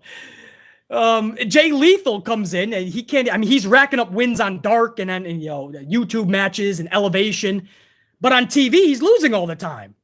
Sammy Guevara, Adam Cole. When he can get on national TV primetime, he's losing. So it's like, what are you doing with Jay Lethal? What are you doing with Keith Lee? Everybody just joins a faction when they come in, right? Murphy, faction. And it's Malachi who's in a faction, starting the faction. You can keep going down the line. You know, I always say that. You're going to announce a new debut, a new flavor of the month, a new toy. That's fine. Have a plan, though. Allow them the chance to carry momentum. Tony Khan does a lot of right things, right? When we watch a Dynamite, we don't have this much bad to say because the shows are usually better than Raw by a landslide. We always say that. Your morning shit is better than Raw, usually. But there's those things that you see that Tony Khan, if he just allows a new wrestler that just joined the organization, allow them to carry momentum. And I feel like weeks after a debut, we get another debut and another overshadowing. Or these fuckers are playing around on Rampage, a show that gets barely 500,000 viewers every week. So you're right, Easy does it to a point. No question. And then Big Nang, 2-spot. Big Nang, what up, dude? Let me throw some love over to Big Nang as well. Oh, I got to down this and get a new fucking warmer one going, man. We got a nice, get a nice hot fuck. We got to go over to Starbucks down the block, actually. So we got to hit the road and take care of business. Big Nang with a 2-spot says, people shit on WrestleMania 9 and 11 as the worst. WrestleMania BT 38 takes the cake. Oh, but WrestleMania 38 takes the cake, maybe? Oh, easily. Big Nang, I didn't mind WrestleMania 9. That was the Vegas one when everybody was in the toga fucking shit, right? If this is just a joke and everybody's wearing a toga and WrestleMania is just, it's nonsensical, then okay, I can shit on it. But I didn't mind a lot of the storylines going into it. The matches I didn't mind. The Yokozuna, Bret Hart, Hulk Hogan thing was a clusterfuck to a lot of people. I fucking enjoyed it for what it was. I feel bad in some instances, but I like the vibe. I like the atmosphere. Outdoors, it was different. I'm in the minority, I understand, but I didn't mind WrestleMania 9. WrestleMania 11, I was there live. So that's always going to hold a special place in my heart, but it was horrible. Lawrence Taylor was taking on Bam Bam Bigelow. Much love and respect to Bam Bam. Shawn Michaels was in there like, hoo, Big Daddy Cool Diesel. It was a weird event, man, but I was there live for 11. So yeah, man, 38 is going to take the cake. 38 just absolutely sucks beyond comparison, dude. There's nothing like 38. And that's sad to say. This is fucking really bad. We're out of the pandemic. There's no reason everybody shouldn't be rolling on all cylinders, fucking around with the most amplification, having fun booking and creating, and we're not getting that at all. Damn, we are so close to 400, dudes. Fuck yeah. Don't know if we'll be able to clinch that live, but I know within the first couple of minutes of going onto the channel, once I end the stream, the live stream then goes up on the channel. It kicks into the algorithm, and that's when thousands of people are going to start joining in and catching this live stream. That is when we're going to smash out and head toward 500. But damn, to be at 400, it would be so cool to clinch that live, knowing that we're going toward 500. But to even be in the conversation of 400, man, badass. So much love and respect to all you guys as we cut off the stream. Thank you guys so much, man. Kick ass the rest of the day, and I'll be with you the rest of the week. Anything that happens WrestleMania-wise, we'll talk about it. I assure you of that, man. We'll talk it, whether it's good, bad, or ugly. BC will have that news for you. 400 clinched, man. Thank you guys so much. You're the best, dude. Let's go to 500 now as we put this up on the channel. 500 on the ups. That's all you guys. William, Zoom, Jer9, Melissa, War Dog, Santivia, Major Pimp, Enforcer, 2K9, Lord Quaz, Peace, Baka Yuka, James Shrimp Fajitas, Clutch City Fan. I got War Dog for sure. Sir Charles. I got Pimp Jesus, I believe. Carlos. I don't know if Carlos is still up in here. Mr. Black Ice. All my supers, bro. All of you guys, dude. From Easy Does It. Daniel Orton, DJ is a Prodigy. Unique Butterfly.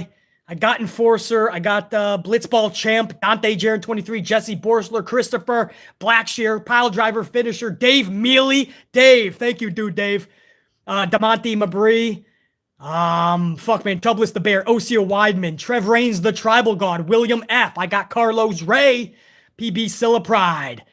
BC's Blue Marker. Sam Byer. Sheriff Rivers. Danny Green. I got Ashley Steggles, I believe. And for everybody else, man, New Japan Pro Wrestling Girl, NJPW Girl, B-Love, Dead Fred, damn, man, Alex Hood, Marie Applewhite. There's so many of you guys. Everybody, man. Smurfy Tunes, Connie Carroll, Clutch City Fan, I think I got. Mickey MC. Sir Charles, I think I got. Eddie. Baked 420. Big Baller Sam, all of you guys, dude. Janelle Layton. Guys, I'll be here another hour. All you guys, as a whole amp unit, I'm going to give you one big salute. MGT Gaming too, all you guys, man. Zoom Station, all you guys.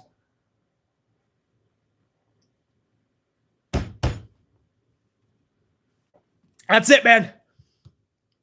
3 hours nearly, man. 2 hours and 45 motherfucking minutes. Would you believe it if I told you guys, man, 2 hours and 45 minutes ago that this was where we'd be at, bro? That goes to show you. That goes to show you how bad this show was. Anyway, guys, salute. Check you. We'll do this again real soon. Thank you guys so much.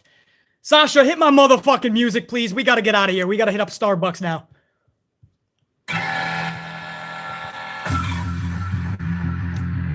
Thank you, guys. Peace out, man. Check you. Awesome stream today, guys. Thank you.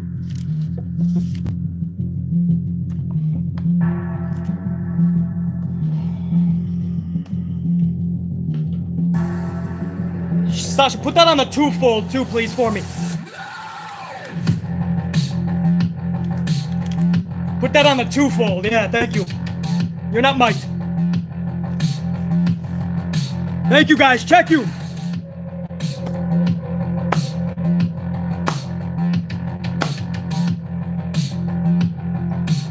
Salud. Check you, guys.